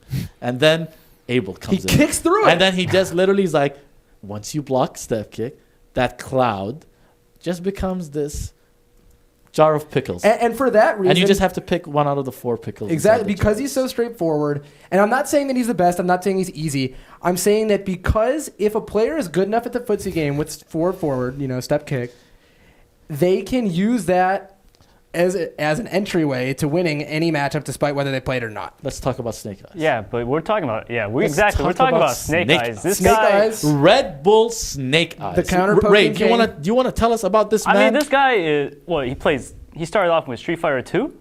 Like, I mean, this guy's played. Started off with Halo, as he said on our okay. show, and then moved on to Street Fighter 2 HD Remix. But I mean, I feel like Snake Eyes is one of the first Zangiefs we saw in America where we were just like Zangief was doing crazy things. I mean, he confirms off of standing lights. I mean, he's throwing out the medium chop, like at perfect distances. Like Snake Eyes is a footsie master, and I think a lot of this goes from where he came from. He's training with Uncle Valle out there. A lot of people from the Wednesday night fights. Like Snake Eyes' footsie level is on another level, and I mean, quite frankly. No. Time out. Let me ask you a question, Ray, and I know you have the We have to let him say no. He just said no. Wait, we're going to get to him. He just said no. But before he gets to that, tell me what the history is between Snake Eyes and 801 Strider, another Able player. Why no? Okay. There's something called footsies in Street Fighter. And then there's something called jumpsies in Street Fighter. I've never heard of jumpsies. Jumpsies is when you jump and you press a button. Okay. And sometimes some characters, they get jumpsies. And they can jump and hit buttons, and you can anti-air. Sakura, Zangief. They have jumpsies, Rolento has jumpsies. So I would say when you have 2 jumps that can vary angle of jump in, you have jumpsy. Snake Eyes actually is notorious. And the number one reason he cannot beat Justin. Number one, Justin has beat him with Rose 6-1. And this is a guy who beat Luffy 7-3. The Evo champion. So you would expect Luffy to know more about a 2-week Rose, right? But he cannot beat Justin. Because when it comes down to real footsies, when it comes down to that lame stuff. That character that can answer you. Yeah, and a guy who's going to anti you almost 100%. It's going to come down to the real footsies. And that's where Snake gets into that panic mode because the timer starts running out and he's like, I'm losing. Here's the question. Because jump Cs don't work. And that is Snake. How do jump Cs work on Abel? And can he doesn't need to. Can Abel counter poke Zangief easily? I'm not a master on this matchup. This matchup, I think, the way Snake Eyes plays this matchup is so ridiculous because there's something called Lariat. And Lariat... That is a move. Lariat, it's not invincible, but it beats lows. But the problem is, Abel's moves are not lows. Even his low medium kick, it's not technically a low. So Lariat, because it's so high, Lariat beats it. So Abel cannot do a move without getting fear of Lariat. He can literally walk up to Abel and say, oh, I know your timing, Lariat. And if he presses a button, any button. And sweep's way too slow. Yeah. Any button. No, it beats sweep. Any button, he gets Lariat. And once he puts Abel on the floor, this is a character that's like, dude, like Rose stand Free medium as kick hell, yeah. is infinite. Like the Abel's defense is horrible. So when you get in on Abel, but the thing is his timing on the Lariat. It's like it's easy to say, oh, you walk forward and hit Lariat. But Snake Eyes is Lariats in that matchup. He makes Gustavo sometimes. I look at it and I'm like, dude, Gustavo looks like Do you have an answer? What the matchup has been? I mean, do y'all really want to know? Yeah, let's hear it. Snake Eyes has beaten 801 Strider 4 times in the past year. 3-0, 3-0. Does Kiyoma have a Zangief of that level to train against? No, it's certainly not. And this is the thing, Snake Eyes. The Snake Eyes factor when you go in, you're like, oh, Snake. It's like what Ray thinks. It's that Ray. See, this is the thing. They lied to you. Ray, no, yes, they lied to you. My eyes don't lie to me. They lied to you. They told you that this is some footsie stuff, and then you get in the match, and the first thing this guy does is walk up Lariat, and then you're like, not compute. What? I thought footsie. SPD. No, get away from me, Snake Eyes. And this big Russian dude is like grabbing you and suplexing you vortex in the corner. And then you're like, oh, this is Snake Eyes. Oh my God. And that by then you lost the game.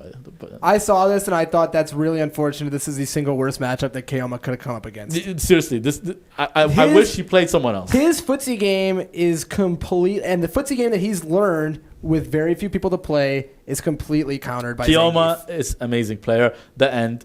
Snake Eyes, amazing player. But the fact of the matter is Snake Eyes has the experience. Kiyoma don't have the experience. And that's not that Abel can't beat Zangief. No, it's we're not talking about. I'm talking about hard and different. I'm talking about. This is different. Like when I say talk about Zangief, don't talk about Zangief. Talk about Snake Eyes.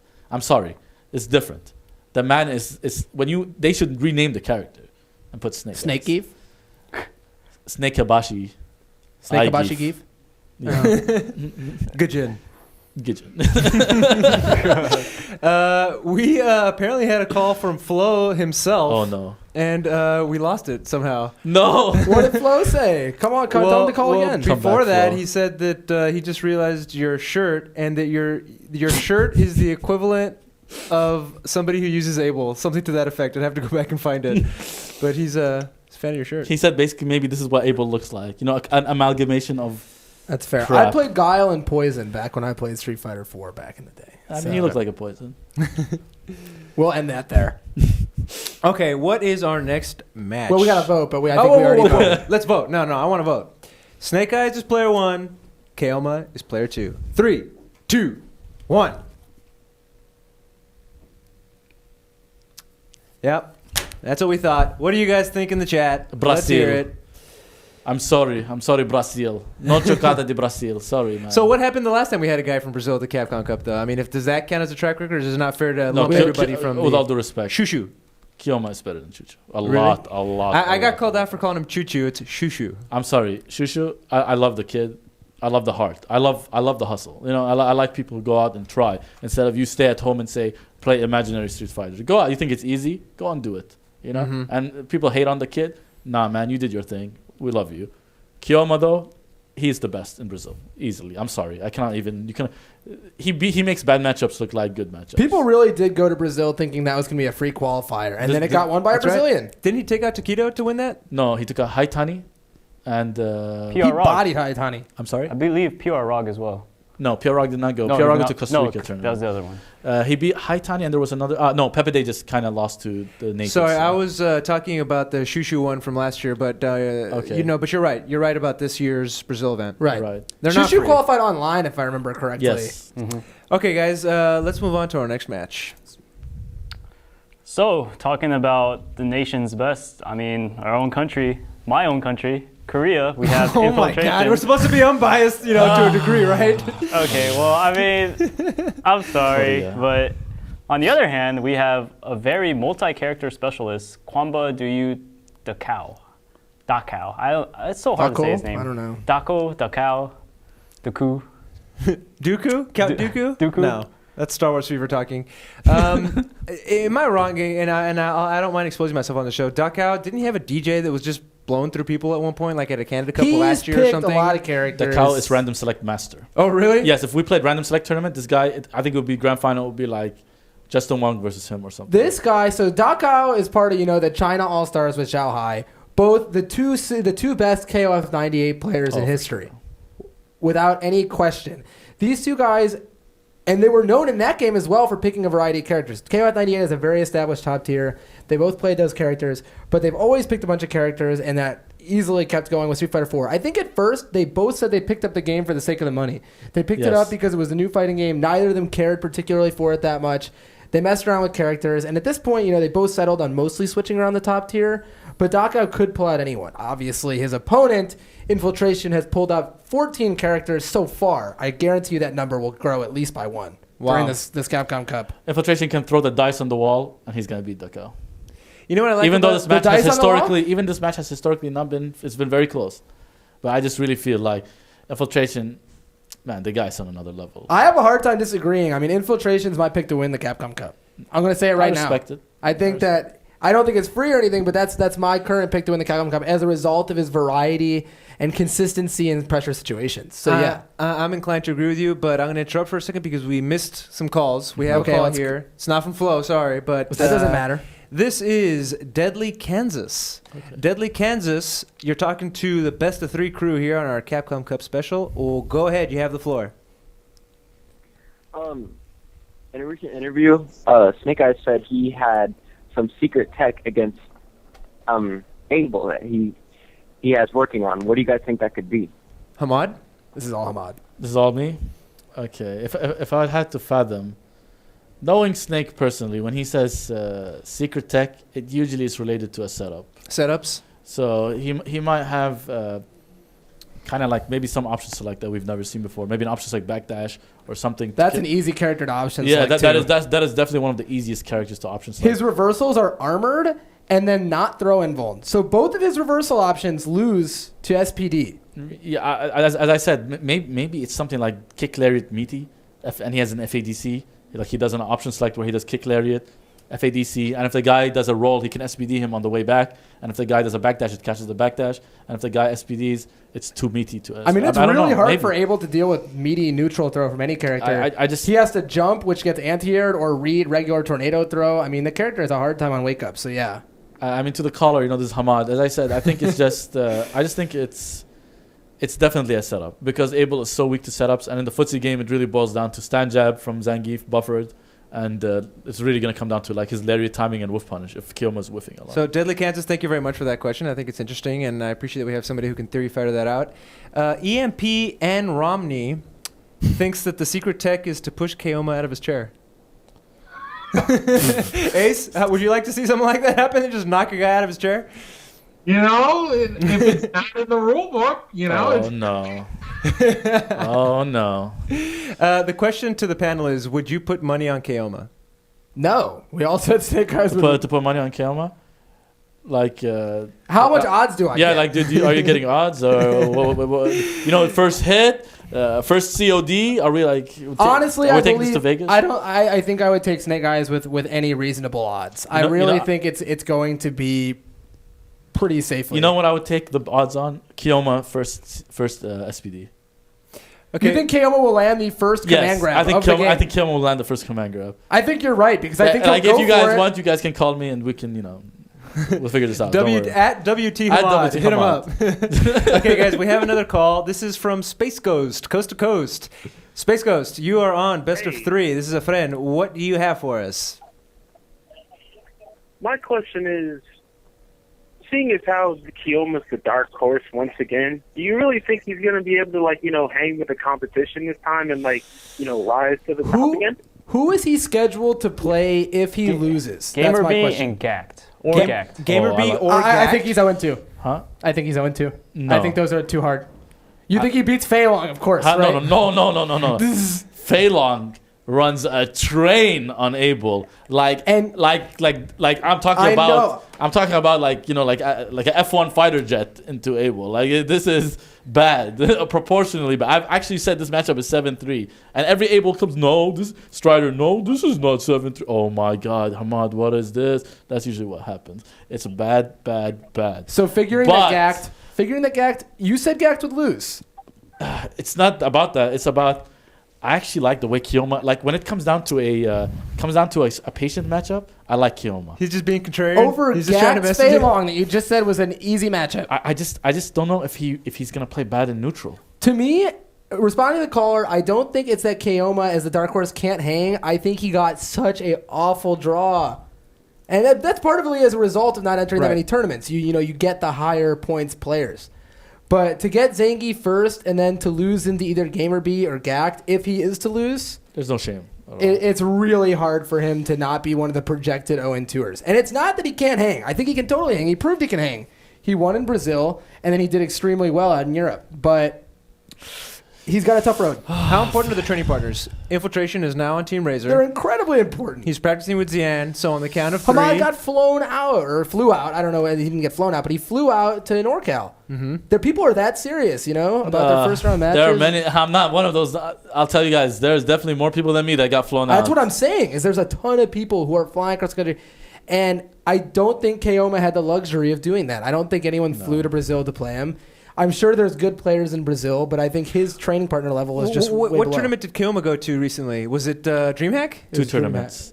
Street Grand Battle in France, Lyon, and DreamHack in Sweden, John Cupping. So is a month in Europe enough to level up? No. It's not about leveling up, I think. I think the fact is that he went there and he placed top 8 consistently, beating Luffy almost twice in really bad fashion. The way he beat him was some of the... it's kind of like... It's like a guy watched your video and he's like, oh, this is all you're about? If you're not going to adapt, I'm going to blow you up. And that's what he did. And that's what he does. And that's what he does. That's why I love that guy. He goes off video. But knowing Snake, this man is going to adapt. And then Gackt has less footage out there. I think Gackt has an ample footage. But the main thing is, we talked about Snake and Kiyoma, right? But I think, if he goes into losers, who knows who's he going to play, right? I mean, Adon versus... Abel, that's like a tongue twister. Adon versus Abel is a bad matchup for Abel, but I don't know. We're just gonna see. I think that Kiyoma, he just got unlucky, but I definitely like the guy. If that makes sense. Really amazing player. My favorite thing about this image, if you could go full screen with this versus image, is this Dakou stink face that he's got. Doesn't he look like he just smelled something funky? We really didn't talk about this matchup that much. We kind of said they both play a lot of characters. He said that you roll the dice in Infiltration. No, you just throw it against the walls. So. I mean, I don't want to sound like a jerk, but Infiltration, right? I agree that he's come on, guys. He's pretty heavily favored. Dakou has been known to play Evil Ryu recently as his main character, and I don't think that's going to phase him. I don't think. I will just say that, at the round robin tournament at Capcom Pro Tour Asia Finals, Dakou did pretty bad. I think he was in the bottom 4 out of those guys. And he played so many characters, it just did not look consistent, and I don't see him doing that good off of this tournament. I think, Infiltration's the odds-on favorite. And as I always say, no disrespect to the players. Man, you guys made it here. Yeah, exactly. None of us are No there. one in this tournament won a random event weirdly. No one won an event and we're like, Ace, you can back that up or not. Did any of these guys make it in because somebody else is there anybody here that Dakou was the last lucky? in? Yeah, Ace, can you fill us in on any of that data?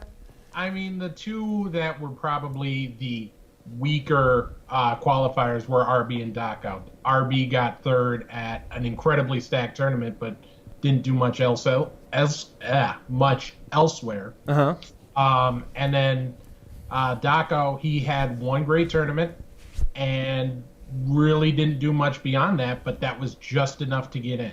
So the point stacking was such a way that was possible. And I think that, as the stats show, RB, I think, didn't go to as many tournaments. I think Dakou didn't perform in as many tournaments. And I just think, Infiltration's the favorite. Can we vote? This format certainly rewards winning. If one win gets you so much more than a few solid weekends. All right, guys, on the count of 3, player 1 is Infiltration, player 2 is Dakou. 3, 2, 1. That's what I like to see. Come on, easy. Easy. All right, moving on. What do we got next, compadre? All right, we have EG's Justin Wong versus MF Tomy. Okay, before we get into it, we have a clip. This is Justin Wong talking about his match with Tomy. Rufus versus Viper's probably 5-5. Elena beats Viper, Definitely. but Rose bodies Viper. Like, literally, I would pick Rose and just abuse stuff. Like, Viper can't really do much. He would have to, play 200% while I play, 120%. Is it just dominating the footsie game? Is it sliding under burn kick? What specifically makes Rose beat Viper so badly? Yeah, it's just, literally her slide just beats everything Viper has. Her slide, low, medium punch, drill. It's really hard for, you know how, Viper players, they like to wake up burn kick, seismo, uppercut. My standing medium kick neutral beats all her options. It even trades over DP. So, literally, he has to block. And the number one thing that Viper players do not want to do is block. So I'm sure that... Rufus versus Viper's sorry about that. 5-5. I repeated it. Elena beats... I'm sure that you have some strong opinions on this, but before we get into it, why don't we add somebody to this conversation? Flo, you're on the line. This is best of 3. See that 8-4-7 Capcom Cup Special. Let's see if this is actually Flo. I'll be able to tell by hearing his voice. Hello, Daily Dot. Long-time viewer, first-time caller. Hey, Flo, thank you for joining us. Hello. I have a question for Hamad. Uh-oh. Oh, no. So, Mr. Hamad, I heard you talking about what I have heard many players say is the best footsies in America, Mr. Snake Eyes. And I'm wondering how you could disrespect the amazing footsies that I see week in and week out winning these tournaments. I don't understand the disrespect that you could show to obviously the number one footsie player in America. Do you care to comment? So you want me to comment? First thing, there is no disrespect in saying a player doesn't have the best footsies. That doesn't mean that Snake Eyes doesn't have immaculate Would you footsies. say he has footsies at all? Of course he does. But the thing is, does he have the footsie level of a Justin Wong, of a Ricky Ortiz? A Justin Wong? Of a Justin Wong. I've heard Justin Wong is washed up. I mean, I hear a lot of things, but the term washed up, if you go and win a major, Daigo was washed up. You remember that Topanga League, 2 hours before he actually won the thing? I heard Daigo was washed up just a week ago. I heard it 5 hours before. He's he lost 7-0 to Kazunoko, and then 5 hours later, won Topanga League. They washed up to Hero. I mean, how does that work, Flo? Can you actually elaborate on that? I hope you don't mind the host asking the questions as well. Show. You're the professional. I'm asking Hamad. Oh, you're asking the Okay, thank you for acknowledging that, by the way, Flo. I'll hold that to you for the rest of your life. Huh? Yes, I am the one on the couch. But the thing... I ain't got no couch. I've seen you on that Mike Ross couch. I mean... Buddy. The question is, are footsies and jumpsies different in SF4? Are footsies and jumpsies different? Yes, they are. If you can jump, that's an ability to avoid footsies. I don't know why this is such a... Okay, but then if that's the case, then you can argue he doesn't have the best footsies while also which I did say. Having one of the best neutral games. Which I did say. That's all I'm saying. I don't know why this is a level of disrespect. This is the truth. Do you guys not want to hear the truth? I think jumping is part of footsies. Maybe I can't handle the truth. All I hear is top players saying, Snake Eyes has the best footsies. Oh my God, did you see that standing short in the green hand? Oh my God. Flo, these days the truth is... You gotta follow the guy with the most followers on Twitter. That's the guy who has the truth. Obviously, I'm telling you my truth. So if you wanna share it, that would be kind of. I think we have some haters on the show. Hey, Flo, why you hating, man? Who am I hating on? I love everyone, and I actually do like your shirt. He misrepresented my comment. I actually am a fan of the shirt. Are you serious? This shirt right here. We're Chicago. Are you serious? The way I said it. Do you look at this? Okay, This what is I the thing said my grandma was your cleans the shirt table with. He's looked- repping my area code, 847, I said- dude. What is I that? said Okay, your Flo. shirt looked like Abel plays. That's all I said. All right. Hey, Flo, since we have you on the line, we're talking right now specifically about E.G. Justin Wong versus Tompy. Can you shed any light? You know Justin Wong almost as well as Hamad does. I know nobody knows him as well as Hamad. Almost. Someday I will reach Hamad's level. What can you tell us? Okay, so here's what I'll tell you. I'll give you some inside info. Only exclusive on the Daily Dot. Because I didn't even say Not this on Capcom Pro Talk. Yeah. I didn't even say this on Pro Talk. But, so I was actually at Justin's house like not Tuesday. Monday. And so I have a Viper, but it's kind of a ghetto Viper. It's not like a normal Viper. It's not a nutty Viper. It's more of like a footsie-based Viper. So we practiced the match a little bit, right? And I didn't think it was going to help that much because, my Viper is very different from a Wolf Clone Viper, a Latif Viper. It's not as nutty. But then that night, Justin went and watched some Tompy videos and realized Tompy is actually more of the footsie-based, not as crazy Viper. So the practice actually helped. And in my personal opinion, the way he plays that match is absolutely perfect, and I would be very surprised if he lost to Tompy. Well, I think that's the general consensus we had arrived at. But this is a stacked tournament. Do you think Justin Wong, since we have you on the line, has the ability to make it all the way? I think he's going to surprise a lot of people, and I think if he can get past Infiltration second round, he has a good chance. Ray, our producer, says that there's no way he makes it past Infiltration second round. What do you say to that? I think that is by far the test, I would say. His Elena is definitely on a different level than what people had seen at Defend the North or Canada Cup. It's definitely on some new stuff, so we'll see. Flo, we'd love to keep you on longer, but anything else that you can say before we cut you the hell off? Hamad, you are terrible. Danke, I like your shirt. And the suit looks very nice. Goodbye, everyone. Thanks, Flo. Thank you for calling in. Love you, Flo. Yep, thanks for having me. Thank you. We all pretty much agree with that Justin probably has the first one in the bag based on character selection alone and the fact that it's Justin and so on and so forth, right? Yeah. I If think Justin's that confident going into a matchup that his character bodies the other one, and we're pretty dang confident Tompy's only going to pick C Viper. I am not gonna. I trained with the man right last week. The day actually after Flo said he came to Justin's house, and this is not the same Justin Wong. I'm telling you, this is an improved Justin. This is Wong. the extra washed up Justin Wong. This is that. Yeah, he's washed up so far that he's got. He became from that scrub to like ShamWow. He is ready. He washed ashore finally. The man is ready. Okay, he is gonna do things. We haven't really talked about it. I mean, we've touched on it here and there, but the fact that there's $125,000 on the line, that's more than some people make in several years of working a 9 to 5. That has got to be... It's more than a fighting game player makes in their life, probably, if they're not There working. you go. I mean, this is... we're entering that esports realm, but we are not when it comes to those prize pools. But $125 is a ton of money for a fighting game event. Is that what has propelled some of these guys to level up? To be honest, I'll be quite honest with you. Yes.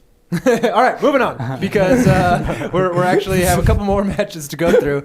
Player one is Justin. Were you going to say something, Steven? I'm sorry? No, never mind. Okay, player one is Justin Wong. Player two is Tompy. 3, 2, 1. Oh, look at that. Steven said Ace, so. defend yourself, compadre. What is up? Wait, which one did I hold up? I held up player one, right? Okay. Ace. Tompy? Tompy. All right, let's hear it. This is one of those ones where you just have a gut feeling. I just have a gut feeling that Tompy is going to be ready for whatever Justin can throw at him. Like you ate something spicy and your stomach hurts? You have a feeling in your gut? Because I'm not sure that I'm getting the same feeling. I just like Tompy. And this might be one of the ones that comes back and bites me in the ass, but I got Tompy. Did you put him on your bracket, on your fantasy bracket? Well, I'm not participating, but yes, he is on my bracket prediction. Ace, I like Lindt white chocolate. I like, pecan truffles are pretty good. But guess what? I don't always get what I like. Oh, dang, man. He's calling you out in a very chocolatey fashion. All right, guys, we are going to move on to the next match. At what point did you get a stool, Ray? I mean, there's just so much action, so much hype. I just got to sit down to contain my energy. Yeah, it looks like you can barely contain yourself. So if you would, please, the next matchup. All right, we have the very own cool first name, Hajime Tokido, versus Shirou from YBK. I'm going to let you guys take this because I'm not as familiar with Shirou. Tokido is one of my all-time favorites since before, but solidified by the Raging Demon going up to the projector and letting that kanji appear on his back. And not to mention he's one of the best Akumas on the planet. So, the one thing I want to say with Shirou, first off, is he was like the first major Able player that people really knew about back Able in the Revenger. Able Revenger? Yes. What does that refer to? That was the first Able. Okay. Well, he was one of the first major Able players. That was a character that in Vanilla never really got to show off his stuff because he had such horrible matchups. Able versus Akuma was like probably the worst matchup in Street Fighter 4 history, one of them in Vanilla. Sagat was bad. Either way, it was one of those loopable, Yes. like Oki setups where Akuma can meaty him with an air command grab. But after that, the character came out. Shirou's played both Able and Makoto. I'm not sure if he's still prepared with both or... He's mostly Able now. Mostly Able at this point? I haven't seen a pick Makoto in like 3 years. And so, I mean, seeing him at the Capcom Cup is kind of awesome as he's been around as an Able player the whole time. Mm-hmm. One of the only ones. Strider emerged a little more recently on a major level. He's been around the whole time. He has. In 2009, Strider got he got 9th at EVO. Did he? Okay, I'm totally wrong then. We were talking about confidence boosts after winning majors. Tokido won Canada Cup. What does that do for him? Efren, this is gonna be like the simplest thing, and I love the old man. Shirou's the old guard. He's known as that drunken master. You can interpret that as much as you want, but he's known as the Japanese drunken master, the funniest guy. He's very welcoming to people. But dude, I'm gonna take Tokido every day of this week, twice this Sunday, and if you want to make this, an ongoing thing, this whole entire I agree. year, this is a bad matchup too. This is such a bad matchup. But remember, Shirou's the crazy one, so we don't know. 2 out of 3, that's kind of the X factor. Able can never not win. Right. But dude, no, this is not happening. Like, I'm sorry. This is Tokido versus, firstly, Akuma versus Able. Horrible matchup. MBR beat Kiyoma in France a week ago. Adil Forwood has beat Rico Suave at tournaments. When I watch this match, I'm like, oh, Akuma's gonna win. It's like one of those. It is just horrible. He's not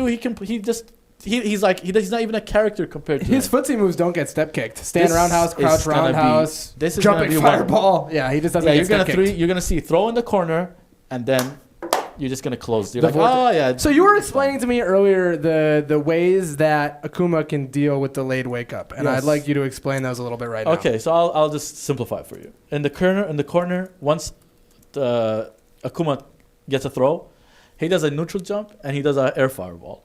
Now the air fireball, whether you delay wake up or not, the fireball is so active that the 11 frames of delay wake up don't matter. So what that means is it doesn't matter when he gets up. So the fireball will always meet him. And what that means is the fireball will get up in his body, right? He has to block it. Once he does that, Akuma throws a red fireball. And once he's forced to block that red fireball, Akuma goes up and either does a frame trap or a throw, which Able is totally weak to. If he hits him with a crouch medium punch and that thing says counter hit, he eats stand roundhouse, low Crouch forward, medium, again. Tatsu, sweep. Same setup. Over and over and over. And you know what? If he feels like it, he does demon flip throw the next time on the block string. And you know what? Guess what? Abel's roll kick is grabbable. So this is once he puts him in the corner, he runs the flowchart of the year award. Who does Shirou play if he is to lose to Tokido? Shirou is going to play the one right after, coming up next between Daigo and Dominion, if he loses. Please. No. Able versus Guile is in Able's favor. He has Rico to train with all his freaking life in the East Coast. But you don't think that matchup is in Able's favor? Of course it is in Able's favor. Strider 801 beat him at CEO, beat Dominion at CEO. But the thing is, I think Strider is the best. I literally think Strider is the best Able. I think Strider and Kiyoma by far are the best Ables. Like they're not even comparable Ables that come when it comes down to it. So Shirou, you think is just not on their level? I just don't think. Honestly, I just feel like Shirou kind of messed around and got into Capcom Cup. Everybody in the chat agrees with you. They think Shirou is going out first round. Ace, do you have anything to add to that? I can't follow up that shot fire by. He messed around and somehow wound up at Capcom Cup. Akuma versus Abel is garbage. I don't. All right. Player 1 is Tokido. Player 2 is Shirou. And Makoto versus Akuma is bad This too. is done. Yeah, This is done. It's all right. Close 3, it. 2, 1. Ray, that's a halfway. Now, okay, there you go. All right, Tokido, we'll see you in round 2. Although not for the purposes of this show, but on the As stream anyone tomorrow. said though, saying that Abel cannot win is ridiculous. Of course. In 4 rounds, Abel can beat you in ways that you didn't even understand were possible. This is going to be really exciting to see people who are using the same characters, because we're talking about the best players on the planet, right? The top 32 on the planet. To see the different styles in such a, controlled environment, I think it's going to be exciting. We have the best Giles. We have the best Abels. We have every Elena. Okay. This is a dream match. We have the best Elenas. What if there was top 8 all Elenas? That's the dream. Next. All right, Ray, who is next? Well, it's the one and only, pretty sure everyone knows him, Daigo Umehara the Beast against America's favorite Yomi Daiminion. This one I'm actually really excited about. Everyone is. We actually have a little bit of tape here from when they fought each other in at the Red Bull Kumite, so we'll be playing that in the back while we talk about it. Daigo, you can never. Yes, Daiminion is a boss, and I'm all for the American boys, but Daigo, you can never count that guy out. There was an article posted earlier in the year. It was translated from Japanese, where Daigo said that he thinks Guile beats Evil Ryu. Really? So that's and that's very arguable. Guile's footsies are definitely better than Evil Ryu's, and his fireball game definitely beats Evil Ryu's. So I think, and Daiminion never ever loses like a basic matchup like that. He's destroyed Shoto players. He didn't destroy. He beat Mamochi. I think he's beaten Daigo in the past. He has. Now the thing is, people don't know this. When it comes down to the matchup, if I had to ask you, who was the best player to fight out of the corner? Everyone knows Daiminion, right? Daiminion, when his wall is to the back, that man turns Super Saiyan level 4 Gogeta. This thing is, I don't know what happened. It's almost like he prefers to be in the corner. Okay. Yeah, but the thing is, when Evil Ryu puts Guile in the corner, you would think, oh, yes, the reward. But guess what? When he does low forward fireball in the corner, do you know what punishes it on block? Flash kick. Because it's -6 and flash kick is 5 frames. It's one of the So when furthest Guile reversals goes of to that the range corner, for sure. he cannot use his strongest tool. Now the thing is, if Daiminion can shut down the dive kick game with a dash forward, I guarantee you, Kevin, you will win this match. I guarantee you. Not only that, if he wins this match, Daigo will go 0-2. Okay, Daigo doesn't just have Evil Ryu. Who else does Daigo have in his repertoire that he could pull out? He has Guile. Ryu. I'm pretty sure he's not going to pick Guile. Yeah, can you imagine a Guile mirror? He will not play the Guile mirror, but I know he might pick Guile in this tournament. Because I know he's been training online. There are sets of him training Guile online, which is... His Guile's amazing, actually. Yeah, but the thing is, for this matchup purpose, he has Ryu. Now, maybe with Guile's understanding of fireballs... with Daigo's understanding of fireballs, he might go to Ryu, which would be a surprise. Do you really think pick. Ryu's a better pick versus Guile than Evil Ryu? I do not. With the faster fireball, I don't know. See, I don't know. I think the neutral game is slightly better, but the punish game is so ridiculously in Evil Ryu's favor that I think it's not better enough that he'll pick Ryu over Evil Ryu. But it's just that when Ryu gets super... That's true. It's such a hard... and Ryu can get super in one round against Guile because of the way that matchup plays. fireballs trades, yeah. Guile gets no. I don't know. This is one... Like, my prediction is if Daigo loses this, he's going to go 0-2.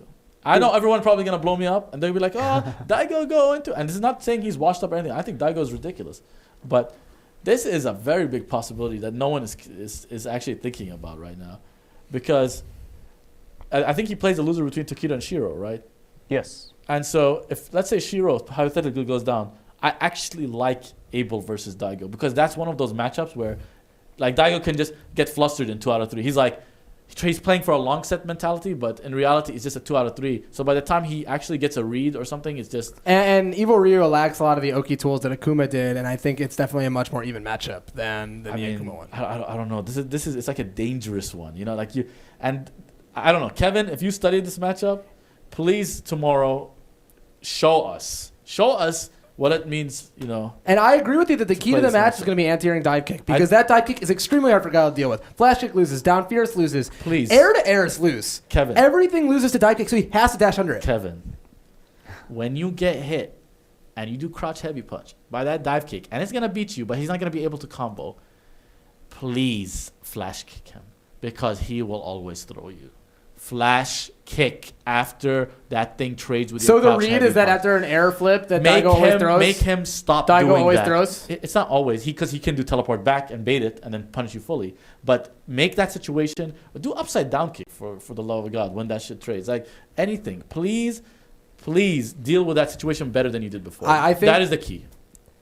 I think that the matchup in a Capcom Cup 2 out of 3 situation is too hard to win as Guile. I think to win Capcom Cup if he has only one character. But hey, maybe Dominion is the Joker in this tournament. I mean, he's gonna pick Elena. I mean, I don't know. I can't say. Like we don't know, but I definitely think he will go Guile. I believe It's gonna be Guile versus Evil Ryu or Ryu. One of those two. I think if Daigo picks Evil Ryu, which I think he will, he's going to win the matchup on the basis of jumping. That's why I said that's the key. It's one of these. I wish I could go like this, but unfortunately we have to pick. One comment. I believe Dominion has been playing DeCapre. He's not going to pick DeCapre. I have no information on that, but I know he's been playing Rolento. Rolento as well? But I don't think he's going to pick Rolento either. It's too nutty for. All right, guys. Daigo is blue, player 1, and Dominion is player 2, red. 3, 2, 1. You pick Daigo? Yes. You're going with Dominion? Ray, why do you like Dominion over Daigo? I mean, we saw Daigo play at Topanga. I mean, Dominion's got all this footage he can watch. I mean, same goes for Daigo as well. But Dominion, he played it at Red Bull Kumite, and Hamad talked about what does Daigo do after these jump-ins, and Daigo did actually a lot of the time teleport back and bait out these flash kicks and things like that. So if he gets a good read and stops it, I think he could go all the way. I mean, the only person I see that really beats Dominion in the corner is Snake Eyes. Yes. Hey, we're getting called traitors in here for not voting picking with USA, Dominion. man. You gotta go with USA. I can't pick Guile, dude. I'm sorry. Kevin, don't let this deter you. We know you're the best. If you have we time, are rooting for you. Don't worry. America is here for you. I mean, hey, man, you play Guile. You are people America. think that unblockables were removed in Ultra Street Fighter They're 4. not. That's not true at all. Steven. And Guile is still the easiest character to unblockable. I guarantee you there's He still plays stuff such a there. bad. I'm sorry, man. Like that character sucks. No. Look, Guile does not suck. Guile is actually very good. But the problem, he's good against characters that play Street Fighter. The characters that say, "Hey, focus attack, knife, blah blah blah." Let's not blah, mention blah. that if Daigo picks Elena, that's actually a real thing. I'm- That's a real thing because if Elena Daigo versus picks Guile is Elena- the worst matchup in the game. If Daigo and that picks is documented. Elena, if Daigo picks Elena, I will never follow this man ever again. I don't care. You don't think it's a I possibility? don't care about him anymore. I'm really not trying to joke around. I'm I don't not think he'll joking. pick Elena, but Elena versus Guile is yet again in the same article. This is what Daigo said. Elena horrible. beats Guile 9-1. Yes, that is what he it's said. horrible. It is horrible. Daigo himself. It is And horrible. if you don't think there's a chance he'll pick Elena, you're not looking at the character select screen hard enough. No, I know they're winning on the character. This tournament is win on the character select screen. But likely he will pick Evil Ryu. The chat as well. We saw a lot of 1s and 2s on that one, so it's a very little mixed. even. Yeah. In that matchup, Evil Ryu versus Guile, it's a very even matchup. It's a very Street Fighter matchup. Very hard to pick. Both amazing players, the best with their characters. Steven, I thought you were going to say something a second ago. Did we cut you off? I was just going to say this is not by no means going to be free. No. I mean, Dominion, he's one of the few American players who have gone out and gained that international experience. So he's not going to be, I think he's going to be more prepared mentally. And he's a player who I don't feel cracks under pressure. So he is going to give Daigo everything he can handle. I just think Daigo comes away with it in the end. Okay. Well, we're going to have to wait and see. We're going to move on to our next match. People are pissed that I'm saying that Daigo could even fathom picking Elena. I think I ruined a lot. Like, that image just gave people nightmares. I think that's a fair argument, though. Like, this is for $120,000. Daigo's going to play to win. I don't think he's going to do it necessarily, but I think, like, can that thought really not pop into your head playing versus a Guile player? Like, I'm not ever going to pick Elena? You're talking to the guy who plays Fei-Long Guile and actually wins. So I play Fei-Long all the way. Audience, stream you chat. said you were an idiot for doing Remember, that. guys, we are taking your calls. You will see the number pop up here in a second. If you get call in. Ian Barker, our guy that runs a lot of our shows as well here on the Daily Dot, will be screening those calls. Let him know what you want to talk about, and we'll get you on the queue here, and we'll hear you live. Remember, we like to see your comments in the chat, but we'd like to hear you live on the air as well. We voted on Daigo on that one, didn't we? Except for homeboy over here who got Dominion. Yes. I'm going to call it Hamad, who told me before the show he thought Dominion was going to win. Who? Oh, Who did? You Me? did. Yeah. Are you serious? Or are you talking about some other Hamad? Because I don't remember this. Oh, my God. Hamad. All right. So, guys, we're getting close to the end here. We're The in end our of the last. bracket. We're on the last chunk of 4 matches. Okay. So, Radical Ray Chun, the Weatherman, the Professor, the Doctor. Tell us who we got. We got RB Bonchan versus Misay. Versus R Kappa Misay. R Kappa Misay, I'm sorry. I did not catch that.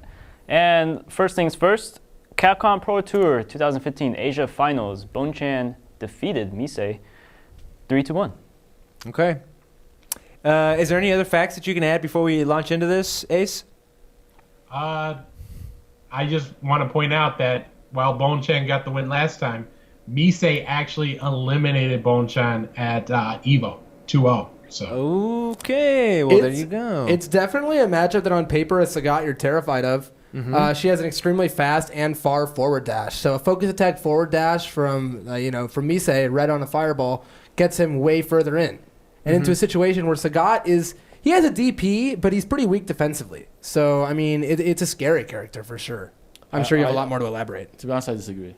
You disagree? It's not scary. No, I actually think Sagat wins against. I'm not even saying that I think Makoto wins, but I think the thing is, you just sit there, and you don't throw fireballs. No, because if he does axe kick, right, to go over the low shot, he does the high shot. Right. So he can snipe her out of the air, and it's really hard for Makoto to get in because of Sagat's 3-frame jab. So that's how he's dealing with focus attack. Yeah, and I mean, who's the master of 3-frame jab is Bonchan. So he does jab, jab, jab, EX fireball, and then she's back full screen. And if he jumps, he does heavy kick. It's very easy for him to push her back out. That's true. Yes, so he resets a lot in the neutral. Of course, when Makoto gets in, that's like against every character. But plus, you have jab DP, which goes like this, so you can stop like advances, like trying to bait the DP. He can stop a lot of things. But of course, when Makoto gets in, it's gonna wreak havoc, right? But it all comes down to Bonchan's defense. And I mean, when we talk about defense, that guy's in the upper echelons with Dominion. You know. I mean, I really think that Sagat is the hardest character to play defensively in the game. He's so slow. His back walk speed is so bad. His backdash is so bad. Yes. His throat. Another notable thing is a lot of characters in a situation where a throw gets neutral jumped aren't going to get punished. Yes, Sagat's going to get punished every single time because he's so tall. So, I mean, yeah, his defensive play is just a testament to how amazing he is. As I said, I think just I think Bonchan has this. If Bonchan doesn't play scared, Bonchan is very notorious for playing scared. What do you mean by that? He doesn't uppercut. Okay. Like you have like the thing is the way I feel about Bonchan is there's another Sagat in Japan called Sentaro Man, and when you watch Sentaro or like someone like Sanford in the U.S. or Reinhardt, you see the Sagat. This is a DP character. You have to DP. But when you watch Bonchan, like look at him against Snake Eyes in Canada Cup. He lost to Zangief Sagat, but he got scooped like 4 or 5 times, which is abnormal for me, considering that once you do an uppercut, the guy goes away. You know, like you relieve pressure. But I just guess that his idea is it's like you said, there are some people they're just willing to eat command grabs for some reason, and I feel like this is one of those players that just for some reason eats command grabs. He tries to play extremely reactionarily. Yeah, too much reactionary defense. You defense. can't react to a command grab in this game. There's no starting animation. So yeah. Danke STK00 says that your shirt is +5 on block. That is true because it stuns you. Even on block, it's a guard break. It's a guard break, dude. Okay. Anything else you guys will say? Yeah, I think we talked about like R Kappa for a bit. You wanted to mention R Kappa. Talk about R Kappa. What did you want to say about R Kappa? I think it's wonderful that they send out players, right? Punku and Misay are under the R Kappa brand, and many others have been over time. Yes, certainly. Many others. So I really think that what they're doing is an excellent thing. However, and I don't want to offend anyone, there were times that I feel that R Kappa is guilty of sending Asian players to the North America and Europe, whereas they could send American players to Asian tournaments. And I feel like that would be it would be hype. What would you not? Smug in Japan was hype. Yeah, would you not think that Smug in Japan was hype? Would you not want to send someone like, Mark Teddy, Chris Tatarian? Do you not want to send these guys over to Asia? I just feel like there's a discrepancy. And when that Southeast Asia major voting happened, you saw Mark Teddy actually got voted in, but they didn't send. They said nope, we're sending Misay, and I didn't understand what was going on. I'm just calling the facts. I don't know what the things are behind that. You know what? Let me see if I can find out what exactly went down there. And I just feel like it's something and I'm just asking, FGC. I think his name is FGCDR. Dr. Mike. Dr. Mike. That would be awesome. You'd give us an opportunity, and I think that would be cool if that could happen in the future. And as I said, it's not like blowing up someone. I'm literally just asking out of kindness. If that makes sense. Guys, we have another call in the queue. This is Calvin. It's booting up here. Calvin, you are on the air. This is the best of 3 Capcom Cup Special. You have the floor. Calvin, are you with us? My name is Calvin. Go ahead, I'd like Calvin. to know, how is Bonchan's footsie game considering using Sagat? Yeah, let's talk about the footsie game. Bonchan does a couple crazy things with Sagat that Thank you, are Calvin. pretty much unmirrored from other Sagats. He will confirm, forward light kick into down jab on counter hit, which is a tough one frame link. He does a lot of things that are very technical with the character, and as Hamad said, he is the king of the 3-frame jab mash. Yeah. So his footsie game with the character has been very reactionary. He'll wait to anti-air. He won't DP. He'll throw his fireballs. And in general, the way he plays footsies is very counterintuitive for people to fight because he's never the proactive one. Kelvin, if I'm not mistaken, this is Hamad, by the way. He's not on the line anymore. I'm sorry. Okay, I apologize. But the thing is, Bonchan as a player, he's one of those players that his reactions and defense are so good that what ends up happening is you start to kind of doubt yourself at the mid range. And then once he does that, that's when he fireballs. Yeah, he throws the fireballs. Oh. And he's very, very good at that. That's like he's S tier at that. Like against other Sagats, you get in so easily. But the journey to Bonchan, before you actually fight Bonchan, is ridiculous. And that's a fireball is really just a footsie tool, if you think about it that way. It's an extended limb. The actual full question was, as the description said, was who has better footsies? Oh, for sure. Misay No. Makoto is not really a footsie character in the sense she's a spacing character. Okay. She's more similar to, like, if you play anime games, you would relate to, I think. Does anybody here play anime games that we know? By any chance, Danke? Does anyone here play anime games? No one would care if they did. Ray, you wanted to say something? I wanted to talk a little bit about Bonchan, where his footsie game and just how much he studies is really amazing. Because you look at Luffy, right? The very first time he played him at EVO, I believe, and he got beat. The next time he plays him, you see Bonchan doing things such as trading with like roundhouse kick with standing jab or light kick. It's just like things in the mid range where he's actually trading hits just to stop the momentum and the pressure so he can get it himself. And I think to go like that far, they're like, wow, I'm going to take this trade because I know this will just like catch him off guard or something like that. I think that's shows just how much of a chance that Bonchan stands in maybe even like winning this tournament. Bonchan is the best Street Fighter player, in my opinion. In a lot of ways, that's definitely true. He's better than Daigo. If you throw a fireball with Sagat, it feels horrible. I mean, seriously, it really does. If you throw a fireball with Sagat and you don't know what you're doing, you get jumped on very often, you get crouched under, just things happen. But the way he gets people to block multiple fireballs in a row without even trying to jump is a testament to how consistent his anti-air is, to how consistent his counter pokes are. You know Shahai, right? The guy by Shahai. We talked about him a bit. We're going to talk about him a little more here. Next. That guy loved to jump. Because if Evil Ryu jumps, he's going to get massive damage. Watch his match versus him at SCR. He knew that, and he threw 5 fireballs in a row. And then you know what? The next one he jumps, he gets uppercut ultra. Because Bonchan knows. And he knows. And he's going to make you do things that make you feel uncomfortable. Because the only way to beat what he's doing is for you to take risk. He's telling you the only way you're going to beat me is jump. And try. You want to play this jump game? This is like kindergarten for him. This is like the thing he learned 10 years ago. And Sagat has some randomly dirty mix-ups that come as a result of that. He can like cross you up with EX Tiger Knee. But he doesn't use it. That's what the beauty of Bonchan is. The beauty of Bonchan is it's all neutral.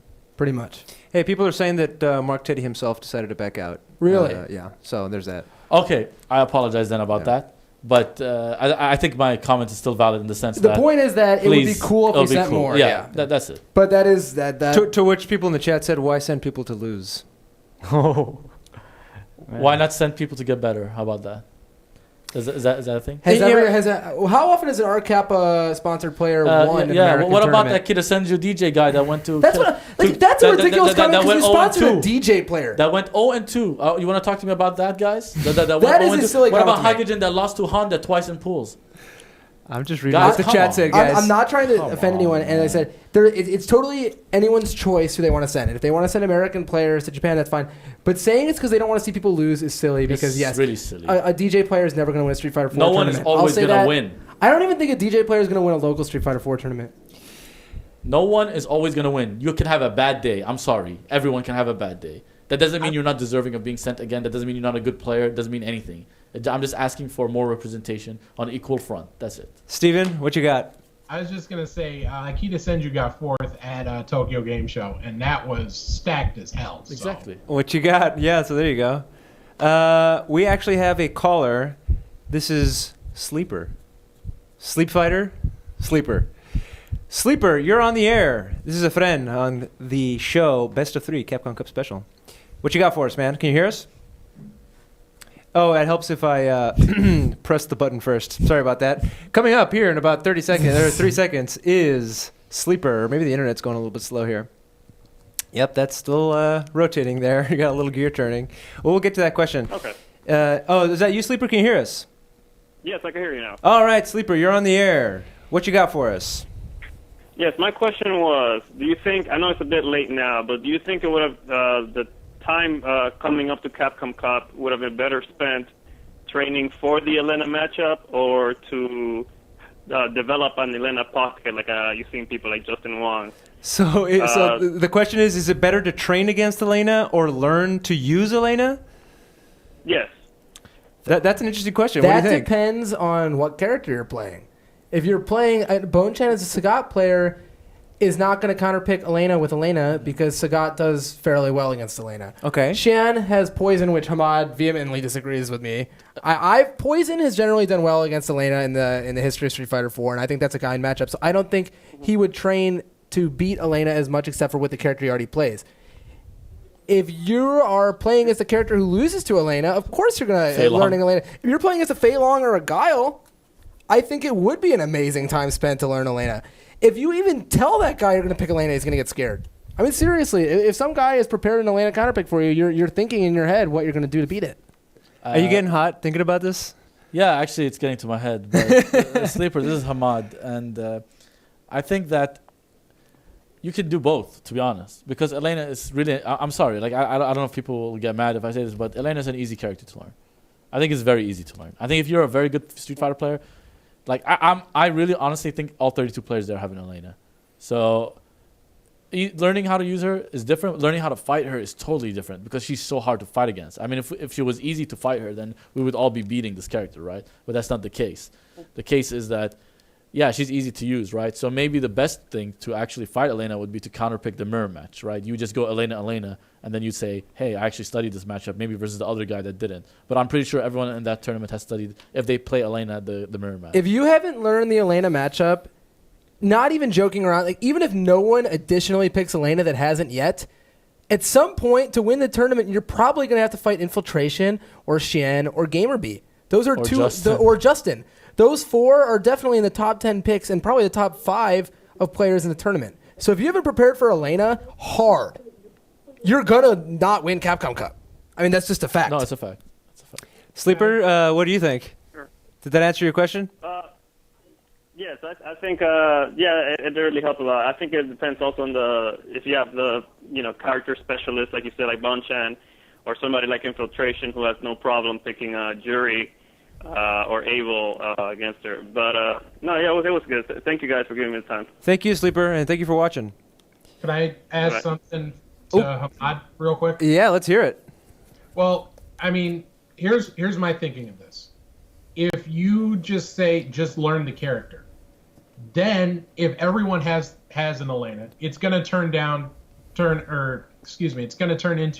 a matchup of who has the best Elena. And it's really, are these people who are picking up the character gonna be able to match up against Shen? Are they gonna be able to match up against GamerBee? I don't think so. I personally think, from my perspective, that your best bet is to learn the matchup as well as you can and go with the character you know. Thank you, Ace. That's a very good and respectable opinion. From my point of view, I've actually studied the Elena mirror match because I actually thought of playing this at one point. It's so weird. And the thing is, the funny thing about this matchup is it's one of the only matchups where it's good to get hit first. Now you're gonna say what? So actually, the better player is actually at a disadvantage in this matchup because the player who gets hit first will get healing.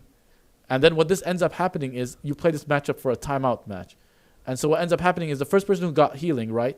He's going to hit you then you're going to get healing. And then you're going to hit him again and he's going to get healing for the last time before the time ends. And he'll heal and he'll time you out.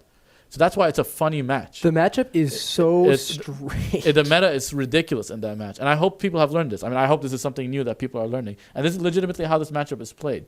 Basically, what ends up happening is the first person who gets hit is going to end up getting more healings because actually, Elena can't kill Elena that quickly, if that makes any sense. She has a very tough time catching her own backdash. She has a tough time, and actually the pokes that Elena has, like stand heavy kick, crush Elena's jabs. So her best tool loses to Elena's best tool, or second best tool, which is like so very counterintuitive. The big thing is what you mentioned, which is that the life totals go up and down on both sides, and it's a matchup played to timeout. So you can be leading in life and lose as a result of the other guy properly healing to full right as he's about to die. Matchups are literally won and lost based on punishing the move, but punishing it too late. And Elena can punish with slide. It's not. I agree with Ace to the extent that the better Elena players are likely to probably run over someone who's not experienced. But if someone was to counterpick Elena versus Elena, I think it'd be because they're prepared. Yes. And I think the best Elena mirror player is going to be without a doubt GamerBee. Because we've seen him be the one to abuse healing. I think Justin. You think Justin? I think that's fair.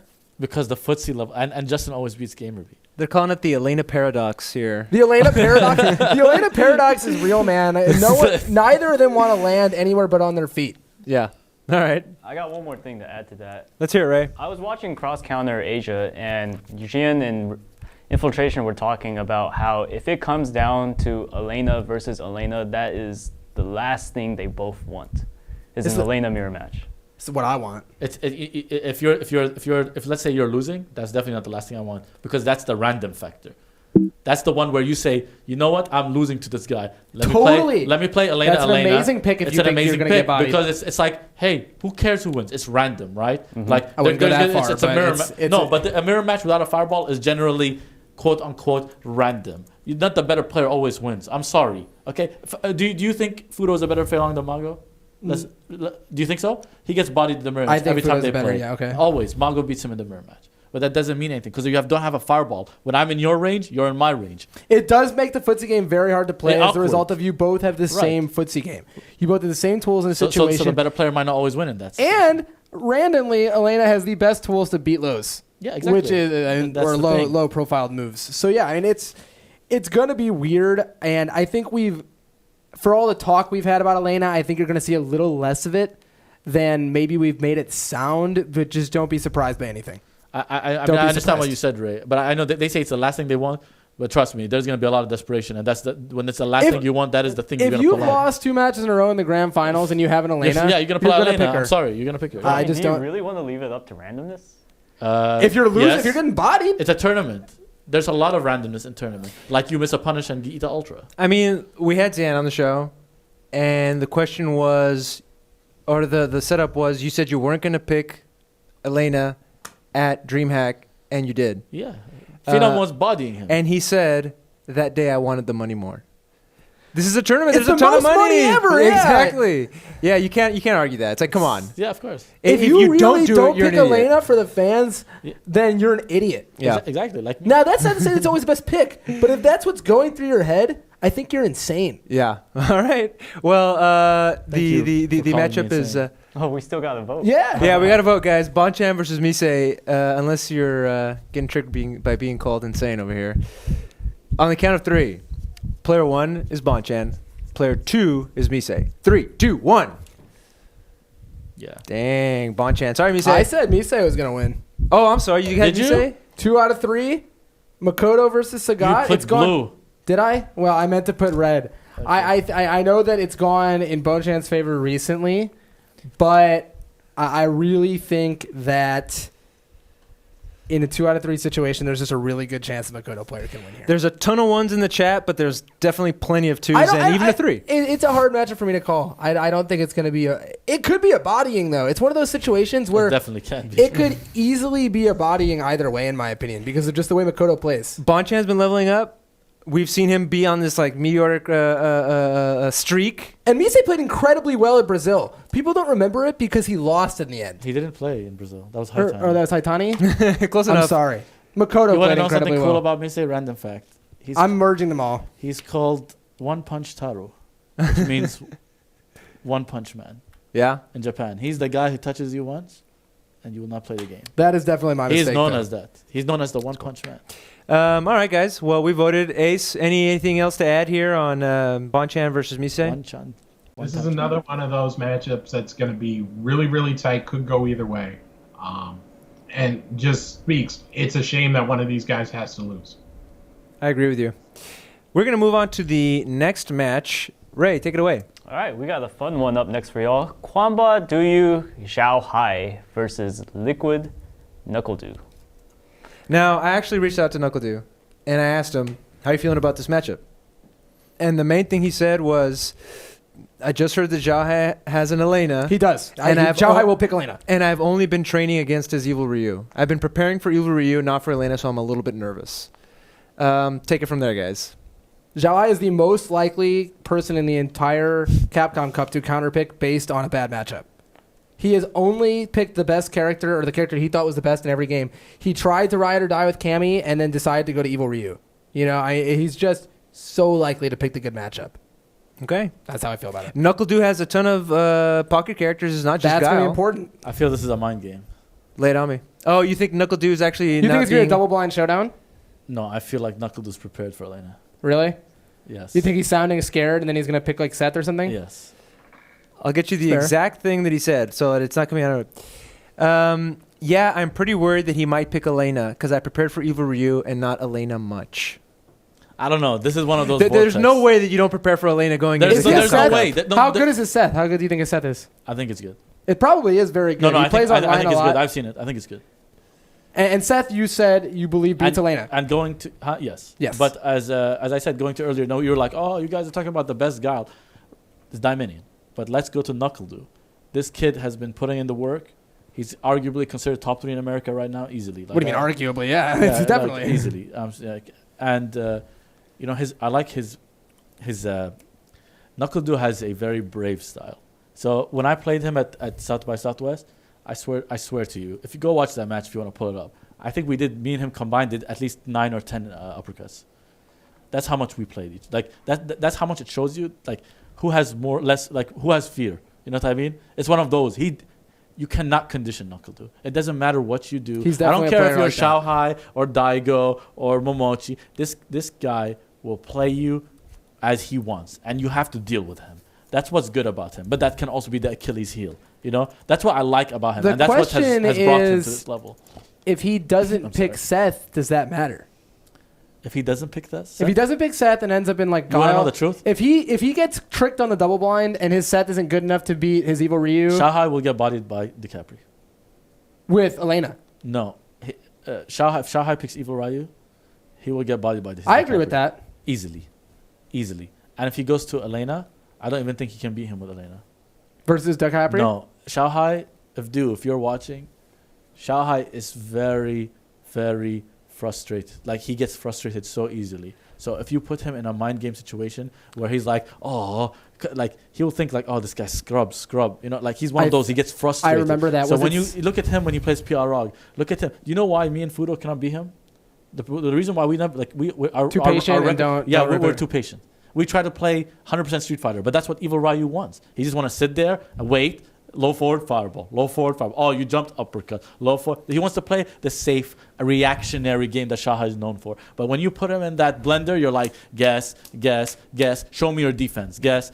Show me your defense. That's when Zhao Hai is like, man, what is this? This is And I ridiculous. remember a match where Sako played Evil Ryu versus Zhao Hai's Cammy and run him through the unblockable jump heavy kick, Oh, he like got nightmare frustrated. string, and he started literally walking up to him.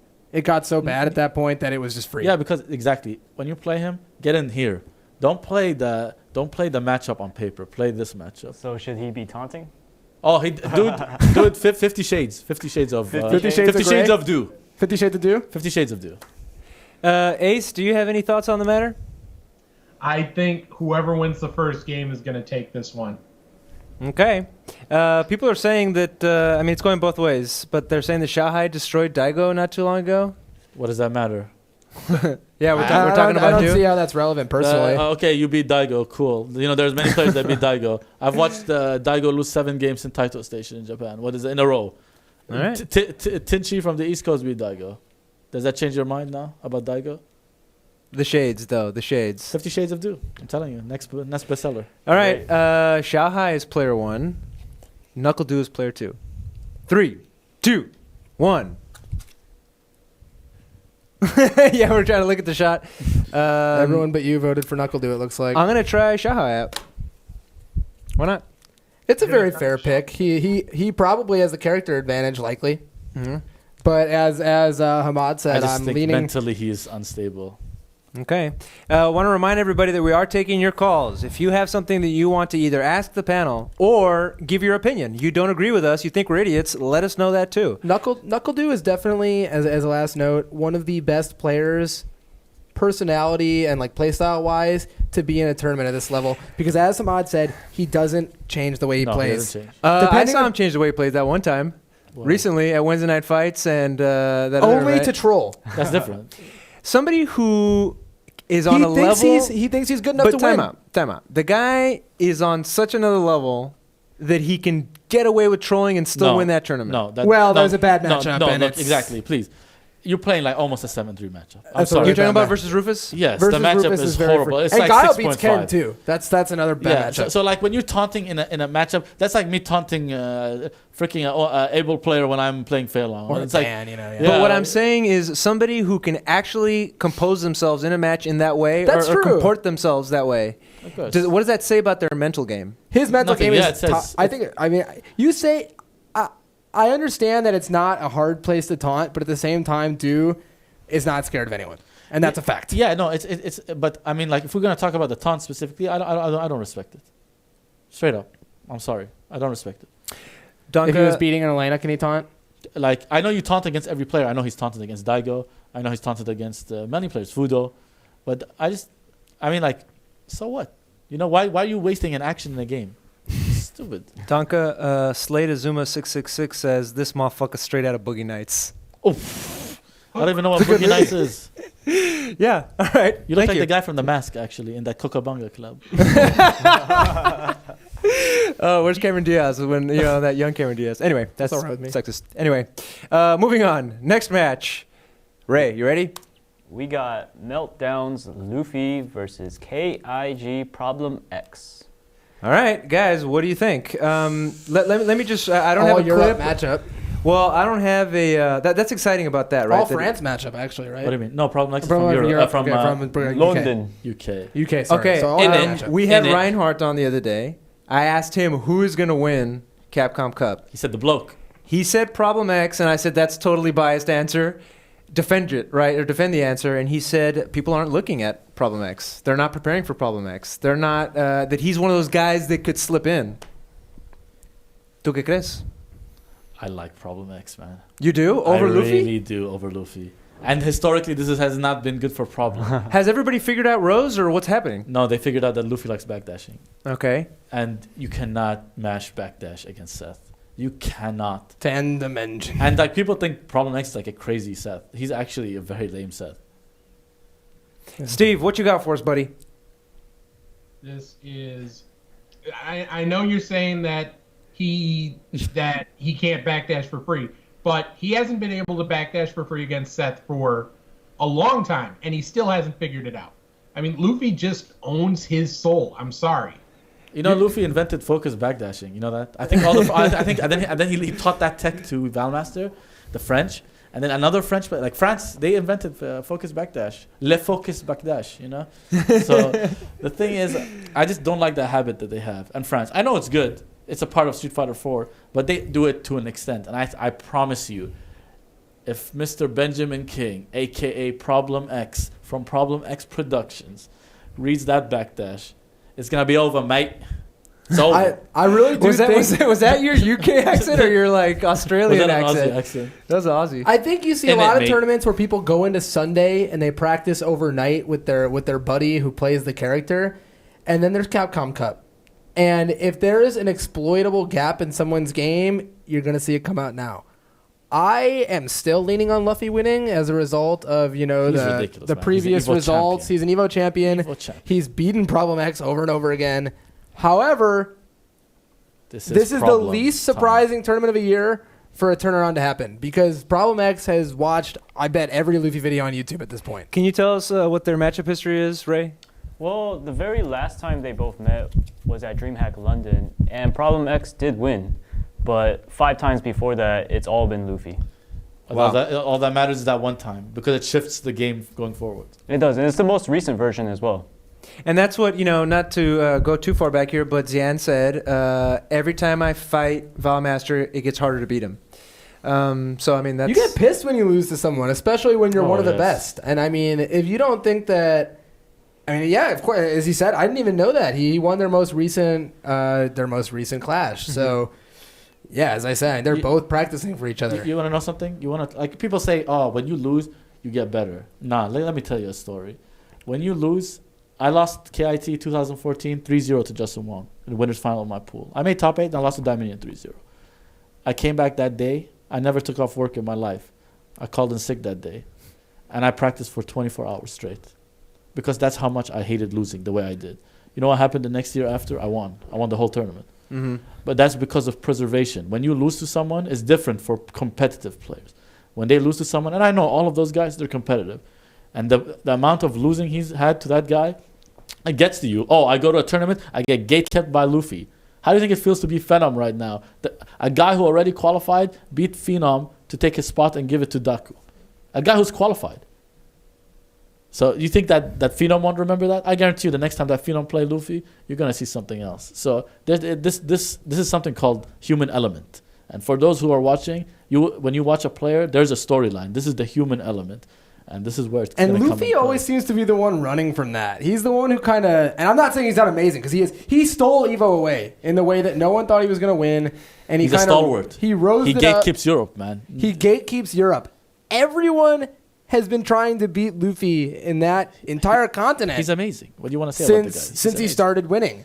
And so, yeah, he has the most collective tech against him in Europe of any player. So, when you think Rose is broken because of one player, then there's a problem. Because that means the player is ridiculous. Rose was in everyone's top 5 after Evo. Oh, yeah. And now she's ridiculous. Now she's in no one's top 5. Yeah, she's not top 10. She's not. She's probably not top 10. She's outside of it. She's like in that Fei-Long tier.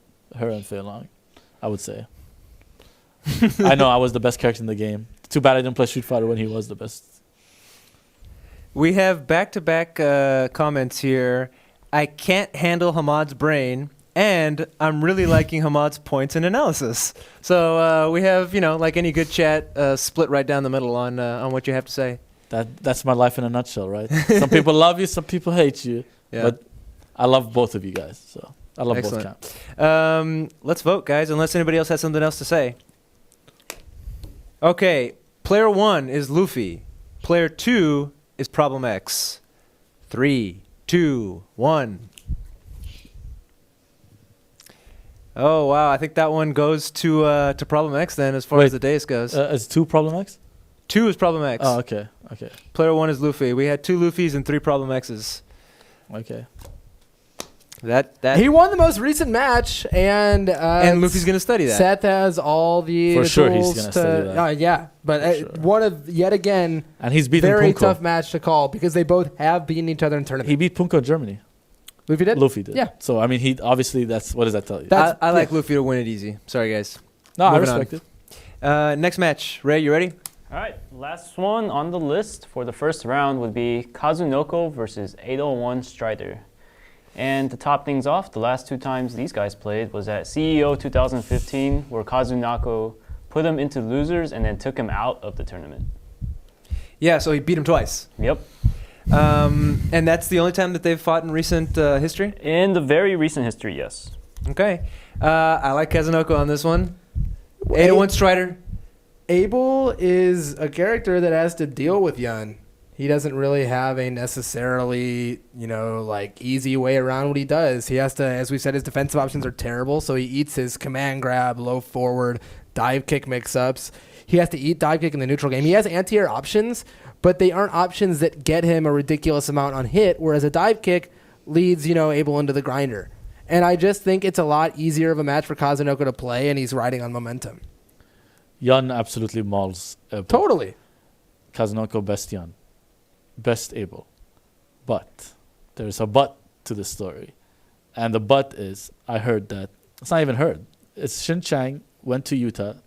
If anyone knows who Shin Chang is, he's the best Yun in America. Kobe Bryant. He's Kobe Bryant, Does Kobe Bryant go to a JV practice game? That's a nice way to put it. So the thing is, he went to Utah, I heard, to practice with Strider. So if that's the case, the man definitely knows how to fight you now, for sure. For sure. When you fight Shin... And Strider's another technology player, yeah. And there are actually option selects. And knowing how Strider thinks, there are techniques that Abel can do and option selects that can beat a lot of Yun setups. And he displayed some of those at CEO. So basically, he armor cancels his move. If he crosses him up, the anti-air grab will come up. If he goes to the front, he gets a command grab. Wow, you can option select that? Yeah, he gets CO. I think it's no. He gets the command grab. Yeah, and he does an option select, so it beats both dive kicks on both sides. Now the interesting thing, EX command grab or EX anti-air grab. Yeah, or it will auto-correct and he'll get the falling sky. Fair enough. Now the thing is, I'm sure Kazunoko is studying up because he even said that Strider's Okizemi, which is set play, like when he means when he knocks you down, was the best able set play he's ever seen in his life. So knowing Strider, he will take that to the next level for this matchup. So maybe Strider has evolved the matchup to the point where it's actually better than it. Maybe it's better than it should be. And actually, there's something very important that no Abel does in that matchup, but Strider does. His reaction on air to air is immaculate. Yes. He does not if he neutral jumps, he reacts with stand jab. If he jumps forward, he jumps back with heavy punch. So it's such a technical. He broke down that match. When I saw it at CEO, I thought this match is horrible, but he made it look way better than it was. It's definitely pretty bad. And I really think this is the upset for America. This is the one where I don't pick Daigo over Dominion, but I think for America, I don't even think Justin over Tompi is an upset. I'm sorry. It's not an upset. But for this one, I think this is the upset. And Kazunoko is definitely one of those favorite players, to make it far. The one thing is that as much as Yoon bodies Abel in the neutral game and once he gets in, Abel can wreck shop on Yoon once he gets in, and that's definitely true. And as you said, Kazunoko said he's scared of the Strider's set play. You want to know why? Why do you think Kazunoko is afraid? Because he loves the DP? Because he never blocks. Exactly, yeah. And his answer was... He really never does block. CEO, if there's ever been a player who's blocked less, I literally sat next to Kazunoko and I tweeted in front of him and I showed it to him. I said, why do you never... Kazunoko really never blocks. And I showed it to him. And I tweeted it. And then he looked at me and he's like... Tokido translated for me and he said, I just know when people do things. So that's Kazunoko for you. It's a very Japanese way to look about it. I don't know what that is. He basically just told me his answer was, I'm psychic. And that's it. Can you argue with a man that tells you I'm psychic? Daigo wakes up with either DP or low forward almost every single time. But this man's I think Kazunoko is just a master of risk reward. He literally mastered it. I think you should go play poker, man. Kaz, if you're listening, go play poker, man. So people in the chat are talking about, and we've had Valle tell us that he went to his hotel room, practiced with Flo versus Gackt, and then with his Hugo, and then beat Bonchan on the floor. People here are saying, though, yes, you can train the matchup, but you can't train against Kazunoko.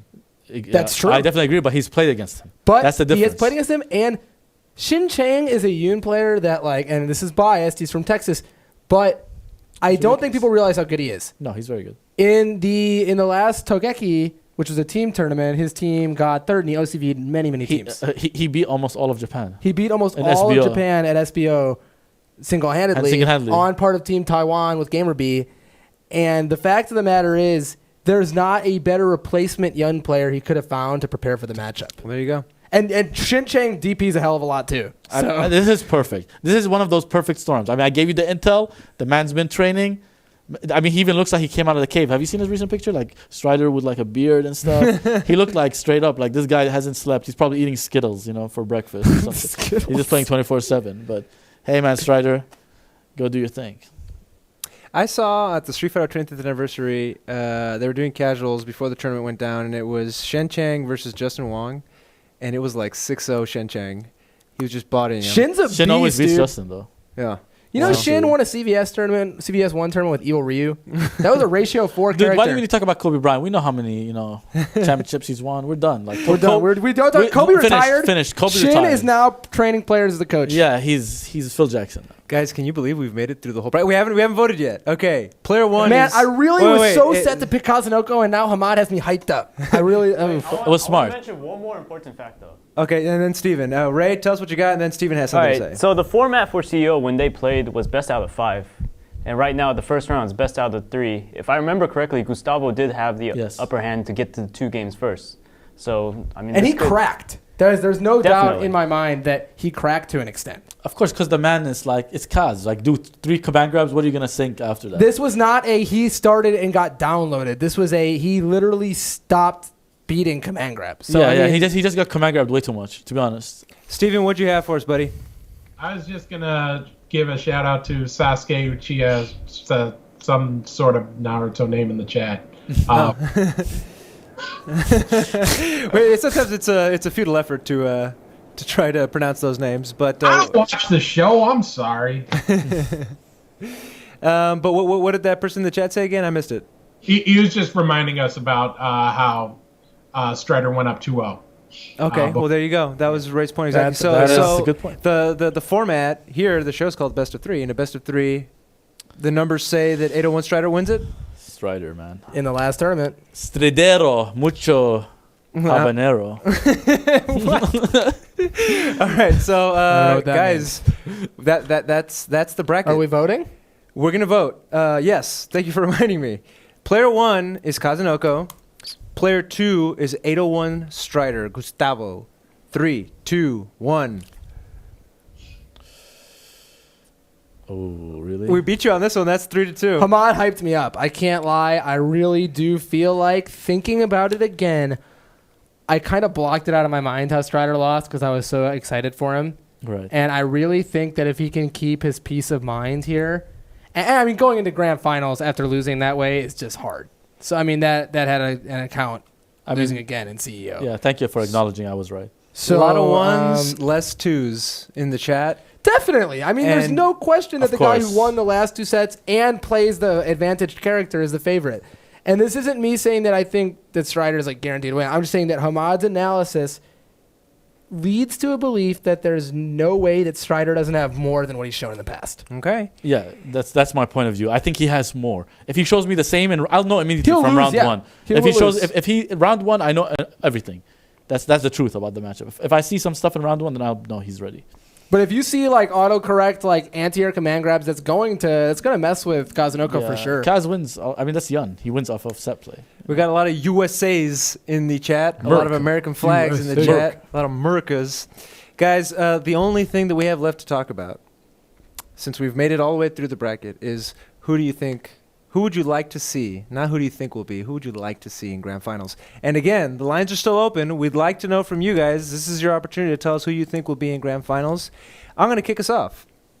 I would love to see Daigo and Justin Wong in grand finals. Just for because we're forgetting that this is potentially the culmination. This is the climax of all Street Fighter 4 in its history, because next year it's going to be Street Fighter 5. Do you always order vanilla ice cream? No, sometimes I get coffee flavor, sometimes a little Rocky Road. What's your pick, Danke? I want 2 Elena players, and I'm not joking. I really, really, really feel like if this grand finals doesn't involve a counter pick every match, people aren't driving the game to where it should be.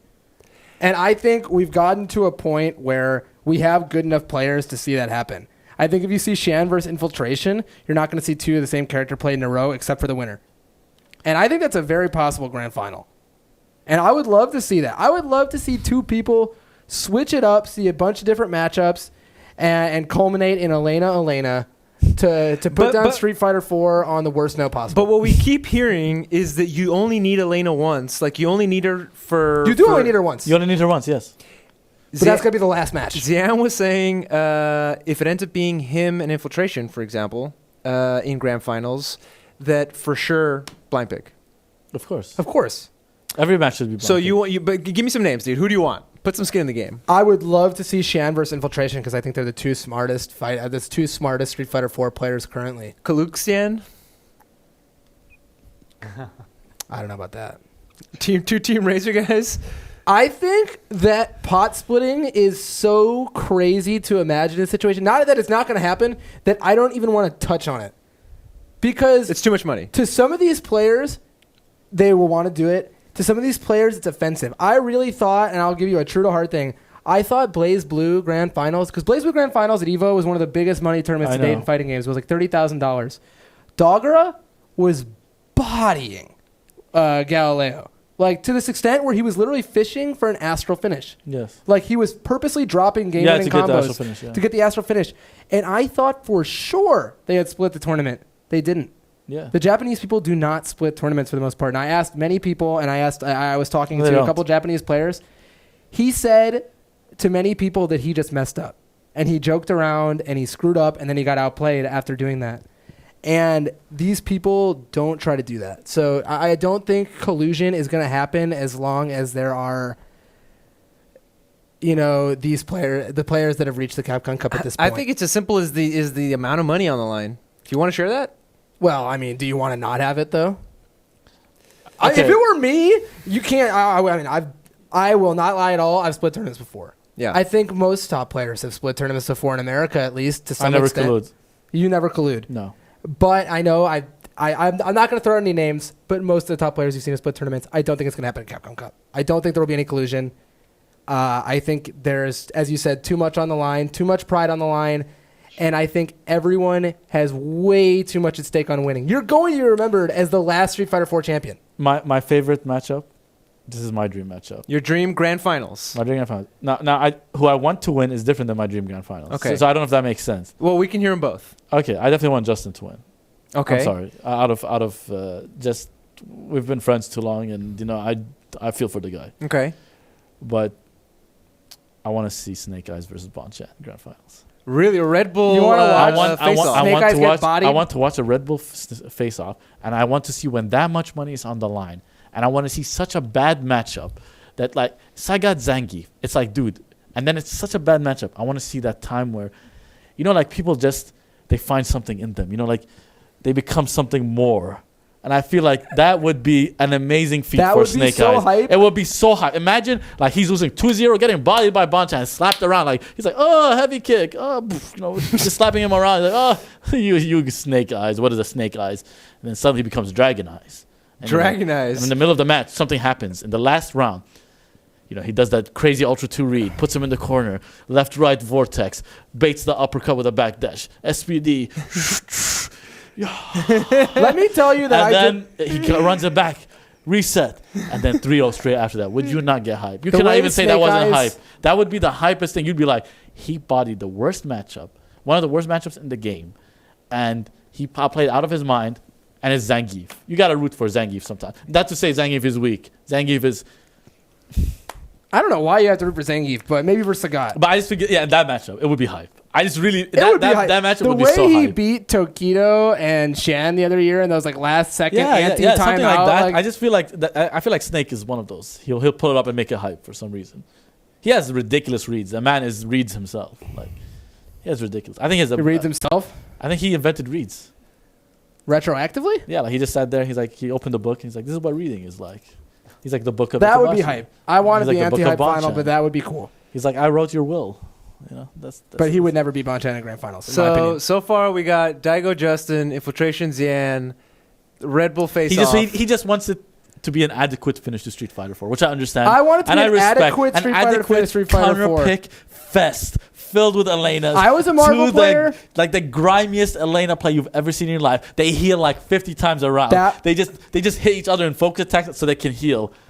Sometimes Wouldn't you that be want people awesome? to see the real deep down. You know? Yeah, the real, not the fantasies. All right, let's hear somebody else's Grand Finals fantasy, right? Ace, I almost called you Snake King off suit.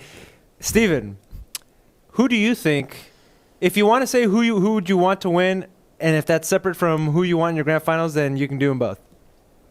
I mean, there'd be something poetic about Justin and Daigo closing us down the way we started. But honestly, the one I want to see is the one I think we're going to see. Evo Runback, Mamochi, and GamerBee. That would be poetic as well. Justice. Who do you think would take it? Honestly, I think it's going to go down exactly the same way as... Stick malfunction and everything? Stick malfunction. We'll have great equipment, but I think that Mamochi takes it after losing winners finals. Or after losing the reset. But what do you want? You said Justin versus Daigo, or... Justin versus Daigo would be poetic. But I just want to watch great matches. And I think you could come up with 7 or 8 guys in grand finals and have perhaps the best set you'll ever see. Xian, Infiltration, Daigo, Mamochi, GamerBee. Any of those guys versus each other would be an amazing way to send off this game. There's no question either that having an American there is hype for the crowd. Obviously, the crowd live is going to be a vast majority American. When Luffy won Evo and Snake Eyes lost in top 8, I'm not kidding when I say hundreds of people filed out of the room. Yes. Hundreds of people filed out of the room the second Snake Eyes lost that tournament. So, for the sake of the live crowd, having an American up there would be awesome. Probably not going to happen based just on numbers, on how many Americans are in the tournament. It's more than one. There's a couple less in than there. 5. Fair enough. Raymond, the Weatherman Chun. Who you got, man? All right, well, in today's forecast, for tomorrow, we're going to have a very high chance of Tokido versus Mamochi, and Tokido's going to take it all the way.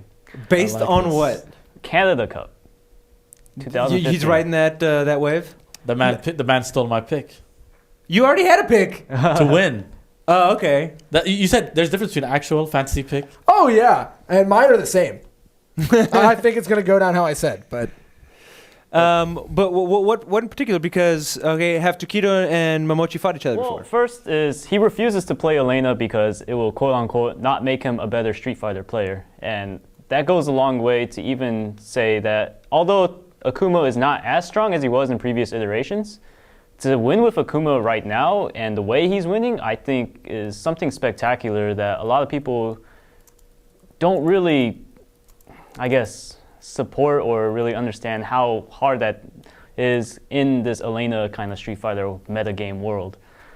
His matchups, I mean, they're pretty good. Like, his first one, I believe, is Shirou, and after that, he's going to play the winner of Dominion and Daigo, and that's a matchup I feel like he's always been for sure based on his previous experience versus the characters. Yeah, like he most likely is going to win that, and from there, he just needs to stay strong and play this Street Fighter game, which he is kind of changed his style that adapts to this one, but doesn't take away from his previous. And we saw him talk about that. He actually said after winning Canada Cup that he had to change his style. He was known for going in extremely hard, and he slowed it down a little bit in order to win Canada Cup. You want to know something funny about that? Is I felt that Tokido... It's funny because Tokido adjusted to become more neutral based, right? And that made him very strong in this version. Right. I actually think what Ray said is perfect. On the dot, Tokido is it's crazy to even say this. Tokido is the most underrated Street Fighter player in that tournament. It is crazy to say that. He is actually the most improved out of all of them, in my opinion. Because the way he plays the game right now, this is not Tokido ST Vega doing cross-up wall dive all day.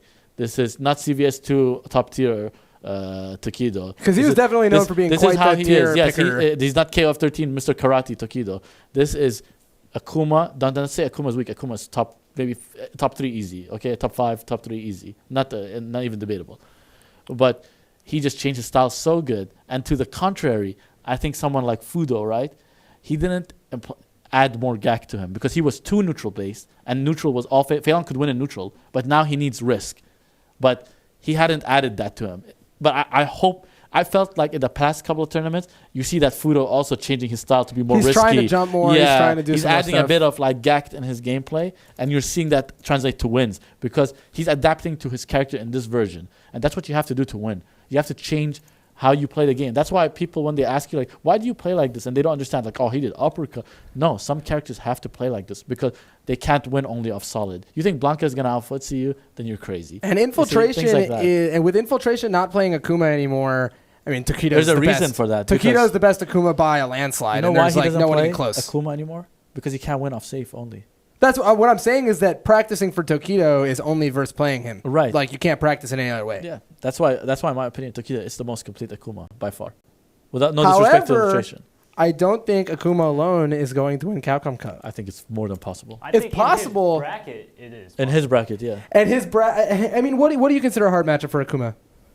To be honest, I don't think. I think he said Ryu, huh? and that was I remember Tokido saying he didn't love the Ryu matchup. No, but that's a weakness on Tokido's part. Before. Okay. But I think that, to be honest, I don't think that Akuma loses a heavy matchup except Yun, and he beats Kazunoko most of the time now. So I just feel like he's transcended his gameplay way too much. I don't think there's a character that fights Akuma so well. I like Fei Long even with that matchup. Correct me if I'm wrong. Did he lose to Mago this year? Yes. Actually, Yang is a bad match. Yes, I believe Yang definitely out-footsies and walks underneath He just dive kicks. beats him. He's too little health. Takes away really your best just button. He gets bodied, I think. Yeah, but not Mago's bodied. on the other side. But Mago is also on the top side. Right, exactly. They're not close to each other. They're not close to each other. So I think that just overall, based on, I just think Akuma is this is Tokido's tournament. You just feel it inside. You talk about the people who got second place. He got second place at Evo. You talk about the Red Bull Kumite. He got second place at Red Bull Kumite. This man wants to win. The Canada Cup was not a fluke. The way he beat Fuudo, he beat Fuudo was something I'd never seen from that guy ever. Because Fuudo usually just outsolids him, and then it was Fuudo the one who's going crazy. How do you feel about that matchup, though, guys? We have a call. We have not a Balrog player. That's a good idea. Wow. You should probably not play Balrog. Yeah, I will be one to tell you. You can talk to Eduardo about that. Not a Balrog player. Can you hear us? Yeah, I can hear you. What's up, man?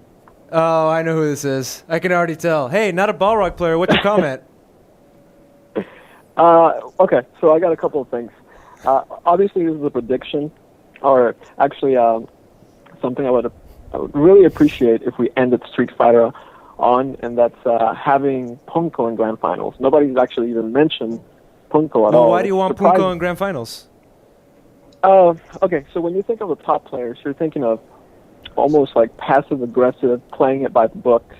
Not a lot of passion, if any. Well, okay, that's an overstatement. But I'm talking about passion, expressing how they actually feel. Like it's when he plays, you can definitely feel that there's a lot of feeling behind every move, every button press. Hey, I have like a ton of feeling when I play T-Hawk. That doesn't get me, anywhere else. But he's improved by leaps and bounds. I mean, it used to be this used to be a Vortex game. Seth got people used to agree that Seth got nerfed, but obviously that's not the case. But his neutral game is there. If he needs to turn it up, it's there. Everything's there. Everything that he needs to win, I feel like it's there. And if he just happens to make it to Grand Finals and takes the whole thing, it would just make it that much more exciting for me. Versus, say, a Daigo versus a Mamochi or a Daigo versus a Justin Wong. Yes, it'll be exciting. It'll be a great poetic ending to the game.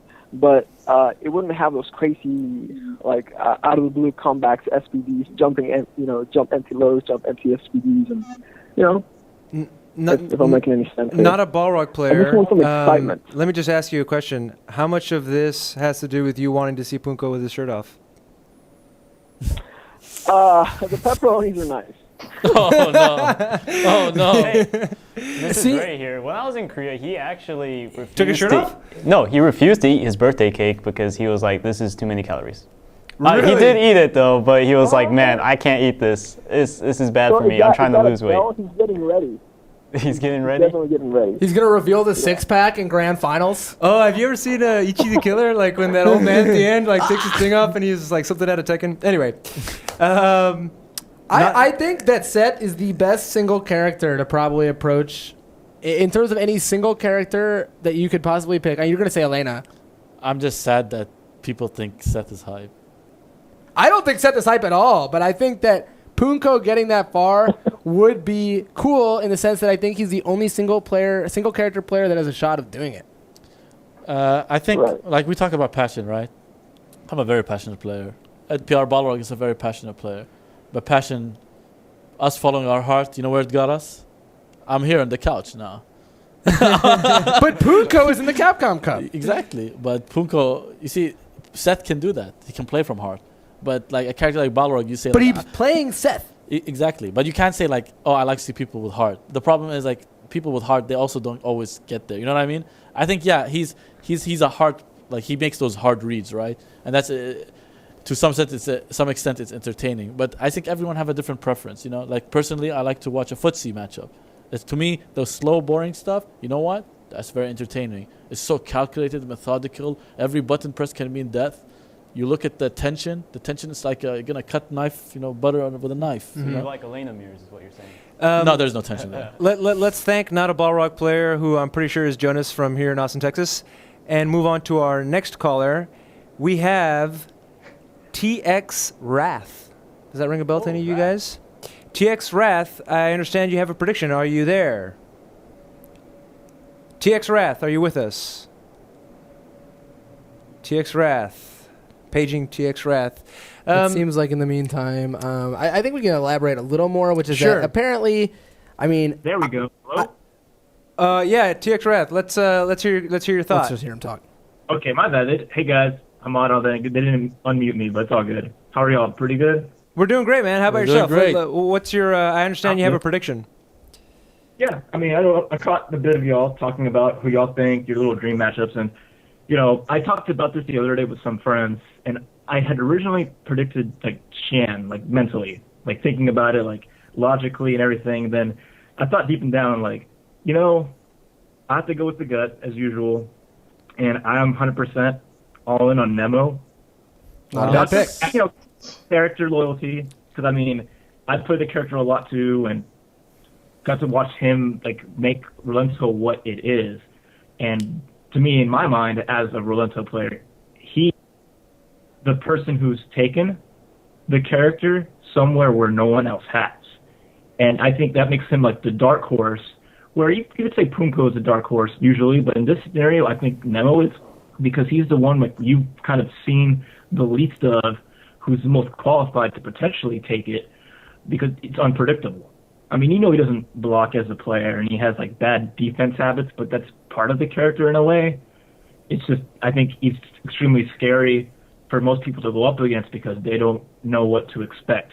And I think that's what really will drive Nemo to take this, in my opinion. TX Wrath, Mr. Jack Mayhem in the chat says, I think Nemo will get bodied this tournament. How do you respond to that? What is Nemo's path? I want to hear, like, what are the first 3 matches he has to play? All right, so Nemo is playing Dashio first. Dashio first is a bad matchup. No, this is done. He's going to beat Dashio. He's going to beat next. Dashio. It's most likely because of the past. Oops, I accidentally... Sorry, TX Wrath, hold that thought. Okay, TX Wrath, you're back on. What were you about to say? Oh, my bad. Because, Dashio's the first match, and it's a bad matchup because Seth...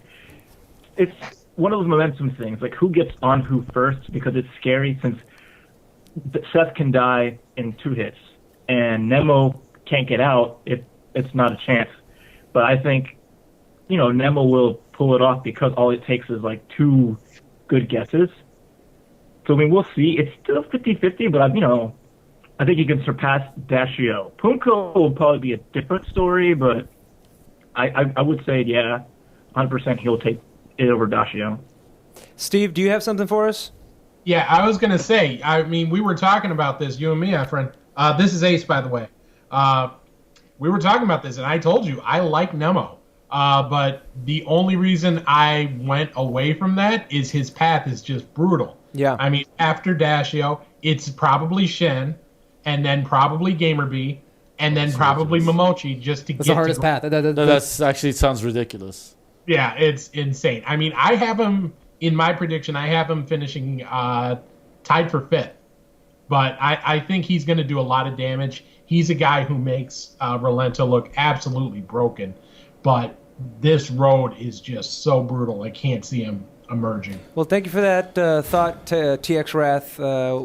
Take it from there. I mean, what are the thoughts that we cut you off earlier. Do you have any thoughts in general about any It's of that? just crazy that that's like the 7th person I have agreed could probably win Capcom Cup. Well, I mean, it's the 32 best players on the planet, right? I think Raf, shout outs to Raf. He's from Houston, Texas. So, yes, cool. So thank you. I think that the insight is definitely valid. And I think that Nemo can win. Anyone can win, right? We've gone over this, and it's just gonna come down to straight up. I'm sorry. Who is the better player that day? You don't have to be better tomorrow, and you don't have to be better yesterday. You have to be better on Sunday, and we can all predict and sit here and touch the crystal ball, but come that day, you will know definitely. Just look at form.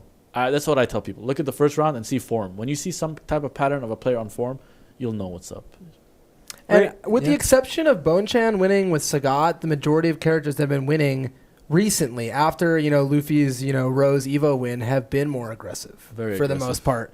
So Rolento fits the bill for a great character for a set of 2 out of 3s.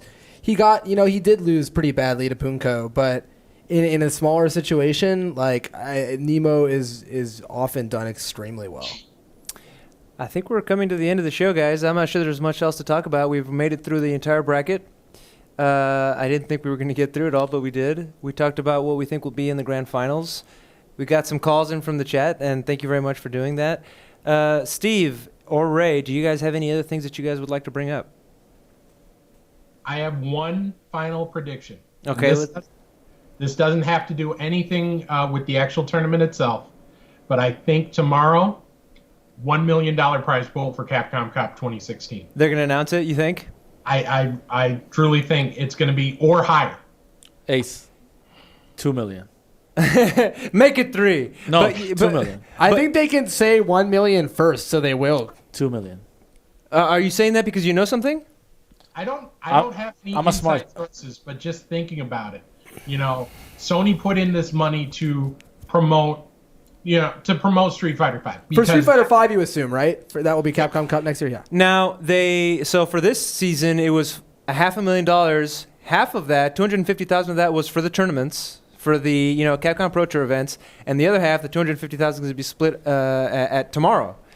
$125,000 of that going to first place. You're saying $1 million, $500,000 for Capcom Cup, $500,000 for the season, or $1 million for Capcom Cup next year? I don't know how it's going to break down. It would probably be, I think they will just double Capcom Cup, though. And I think they're going to spread out the cash prizes to more tournaments. So probably like a $5,000 spike. Online tournaments, more regions incorporated. Yeah, there's a lot of places to take that. I think you're going to see a slowdown, actually, in the amount of money they add. I think you've reached a point where fighting game players have noticed and realized. Now, maybe they will, and I hope they do. I'm sorry, did I hear you right? It's going to slow down? The rise in cash. It'll go up. But I don't know if you're going to see $2 million. You might see $1 million. But I think the fact of the matter is they've caught the crowd they're trying to catch. People are practicing very hard. The Capcom Cup season's been incredibly hype. I don't think you're going to draw... From my point of view, I don't think you're going to draw people from other games to play the game for the sole purpose of adding $1 million. I don't think anyone's going to see, $1 million and practice the game. I do think you're going to get more people. It's going to sell copies, though. That's the question, is whether it does sell copies. And if it does, if they make the decision that it does, they'll buff the money up a lot. I don't think they need to. Danke. There's a lot of people who are like, I don't want to spend another $750,000 on my game. $2 million. $2 million? This is not Hamad speaking. This is the magic crystal ball in the sky. Do you know? Can you be honest? $2 million. I don't think he knows. That's a bluff. I don't think he knows, but maybe he does. We'll find out tomorrow, right? We'll find out tomorrow. You know it's tomorrow too. We'll find out tomorrow. This guy's blowing smoke. I'm getting scared. I'm shaking in my boots. 1 million pesos. That's a lot less than $1 million. My argument is that I feel like there's a point where the higher ups say you don't need to add more, and I think, to me, I see the logic behind that. Okay, yes, but do you see that Capcom is trying to get to that esports level, Right. and they're trying to compete with who else is out there? The leagues, the Counter-Strikes, the Dotas. Those are your three big ones. Those prize pools are very big. We've seen that stuff flop, though. There was that phone MOBA where they had people promoting it, and they were putting huge prize pools, and people still didn't care. Which phone MOBA are you talking about? Vainglory or Call of Champions? I guess there was multiple. Steve has something to say about this. I think think of it this way. Sony put up the 500,000 this year as to kind of promote Street Fighter V, and they knew that most of that audience was going to be people who were already in the sphere of Street Fighter fandom. Now, if you put it out, say, hey, here's this brand new game. You don't have to compete against people who've been playing this for 5-6 years. You have a chance to win $1 million. That is going to sell copies, and that's what I think they are going to put a significant cash boost in this year. Beyond this, or beyond 2016, who knows? That's more of what I meant, to be fair, is that it's going to slow down as opposed... I don't think you're going to see $1 million and then 2 million, 5 then million, 5, and then 10. Okay, I see that. It'll boost. I have almost no... If they came out and said the same prize pool, it would just be disappointing to people on a base level, as he said, and there is a new crowd. But $2 million sounds crazy to me to jump up 10 times. Did you watch that F.A.N.G trailer? I watched the F.A.N.G trailer. I love F.A.N.G. Do you know what he says in the beginning? 2 minutes? $2 million. $2 million? Yo, I love F.A.N.G. Let me tell you, F.A.N.G, F.A.N.G, like... F to the A to the I really like that character, man. I'm going to pull up the trailer just one more time while you guys give me your final thoughts on this. Before I love him. Please, Capcom, thank you. There's a Kung Fu character. I'm going to play him. I think every single comment on the YouTube video was like, this is the worst thing to ever happen to Street Fighter, or like, God, like new main. Thank you. What a splitting character. Thank you, Capcom. All right, let's watch that trailer again in case you missed it. This was announced today, a new character. You'd heard him in the sound files, the F.A.N.G or F.A.N.G, and people were like, what's his name? Fan? Well, now we know. And here he is. Oops, that was the very end of the clip. That was the end. Let's try watching it from the beginning. That's all you need to see, though, is that dance. I got a question. Want to see him flap around? All right, wait, let's go back a little bit here. He looks like Big Bird from Sesame Street. All right, there he is. Am I going to look like that when I'm old? Is that what you're going to look like? I hope not. I hope not, too, because that character kind of creeps if me I out. can fly, He's a though, little that'd be creepy. cool. He's so awesome. He's really tall. I wonder... So we haven't seen a lot of hitbox-specific stuff in Street Fighter V so far. Generally, stuff is programmed to whiff on standards, as opposed to, only hit Hugo. Like, moves are whiffing through characters as a result of the fact that they've programmed them to either hit counters or standards. F.A.N.G is so tall that I'm wondering if there will be, like, character-specific stuff on the character. That dance is creepy, guys. It'd be weird if there wasn't. I love me some F.A.N.G. That's how I felt as soon as I saw the trailer. I watched it like 6 times, and I couldn't say anything other than his name. Guys, that brings us to the end of the Best of 3 Capcom Cup Special. We're all going to be stream monstering hard. Papito Hawk, what's yours in chat in case you want to hit us up there? Das Danke. What's your stream name on Twitch? You can follow me at WT Hammad on Twitter and twitch.tv/MVP WhiteTowerQ8. I stream almost every day. White Tower QA, okay. Come join it. Absolutely. Again, we're all going to be there. I want to thank Ace King Offsuit for being our man. You're in Minnesota, right? Is that right? All the way from Minnesota, coming to us live. Ace King Offsuit. If you're not familiar with his writing, it's on Daily Dot almost weekly. He does these great previews, and I anticipate we'll get one after the Capcom Cup. And, of course, on Tuesday, we'll be back in this studio in the regular set talking about the Capcom Cup. I also want to thank our producer, Ray. He did a ton of work, not least of which was coming up with these cool Hadoukens. But Ray, thank you very much for being on the show. I also want to thank Ian for screening the calls, Will for switching the show, and last but not least, of course, Michael, right?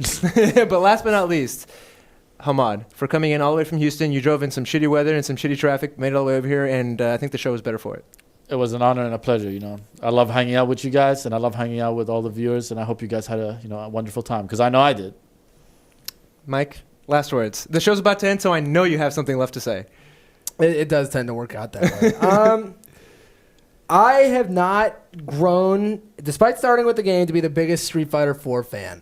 However, you've come up with a tournament that actually makes me excited to watch the game. If you're watching this, you're almost certainly going to watch Capcom Cup tomorrow. Have your friends watch it. Street Fighter V is a new game. It's a lot easier. Fighting games are really something that can blow up right now, and playing Street Fighter V is the way to do it. Watch Capcom Cup, have fun with it, and support the game. Thank you guys for watching. We'll be back here on Tuesday at 6 o'clock Central. Bye, guys. Thank you for watching.